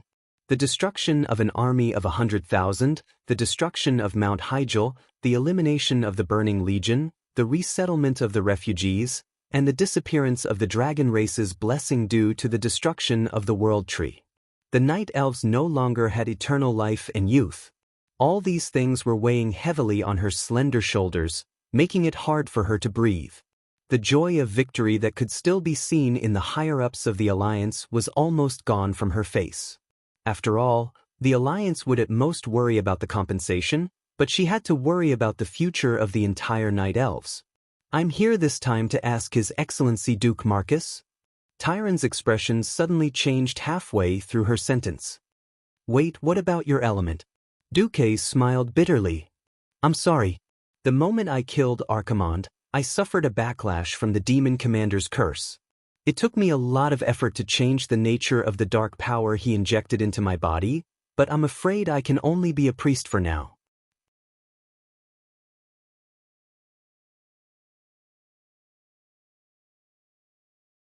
Chapter 974. Tyrant first bowed deeply to Duque. Thank you for your great contribution to the safety of the world of Azeroth. Despite her gratitude, Tyron's eyes could not hide the sadness in them.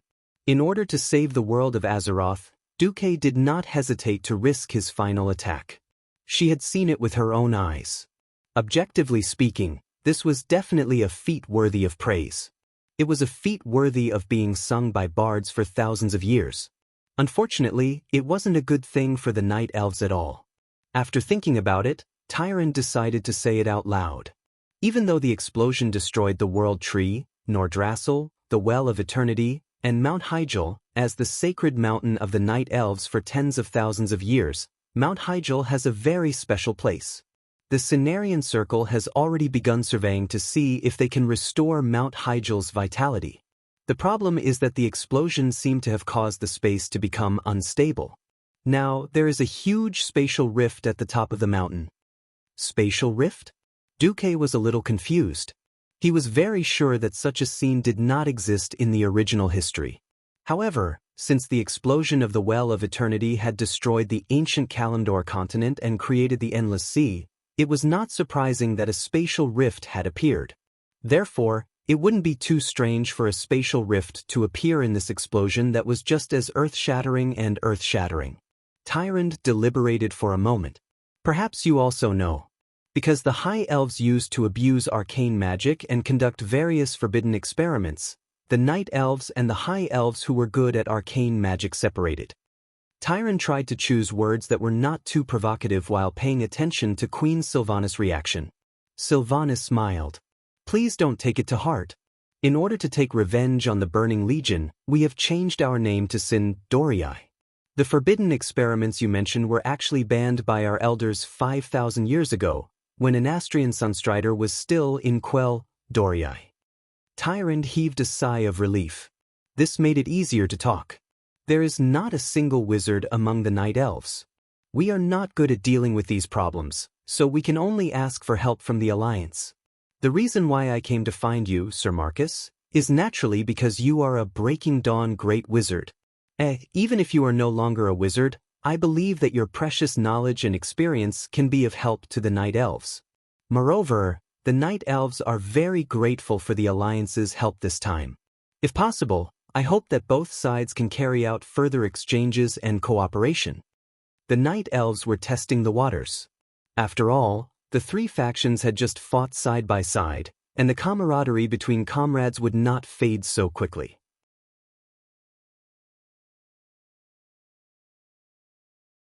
On the other hand, as a wise leader, Tyrande had an unspeakable worry: the expansion of the Horde's influence.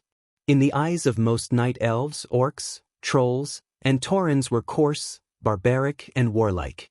Now that the Burning Legion's demons were in front of them, the three factions naturally wouldn't be so stupid as to start a conflict.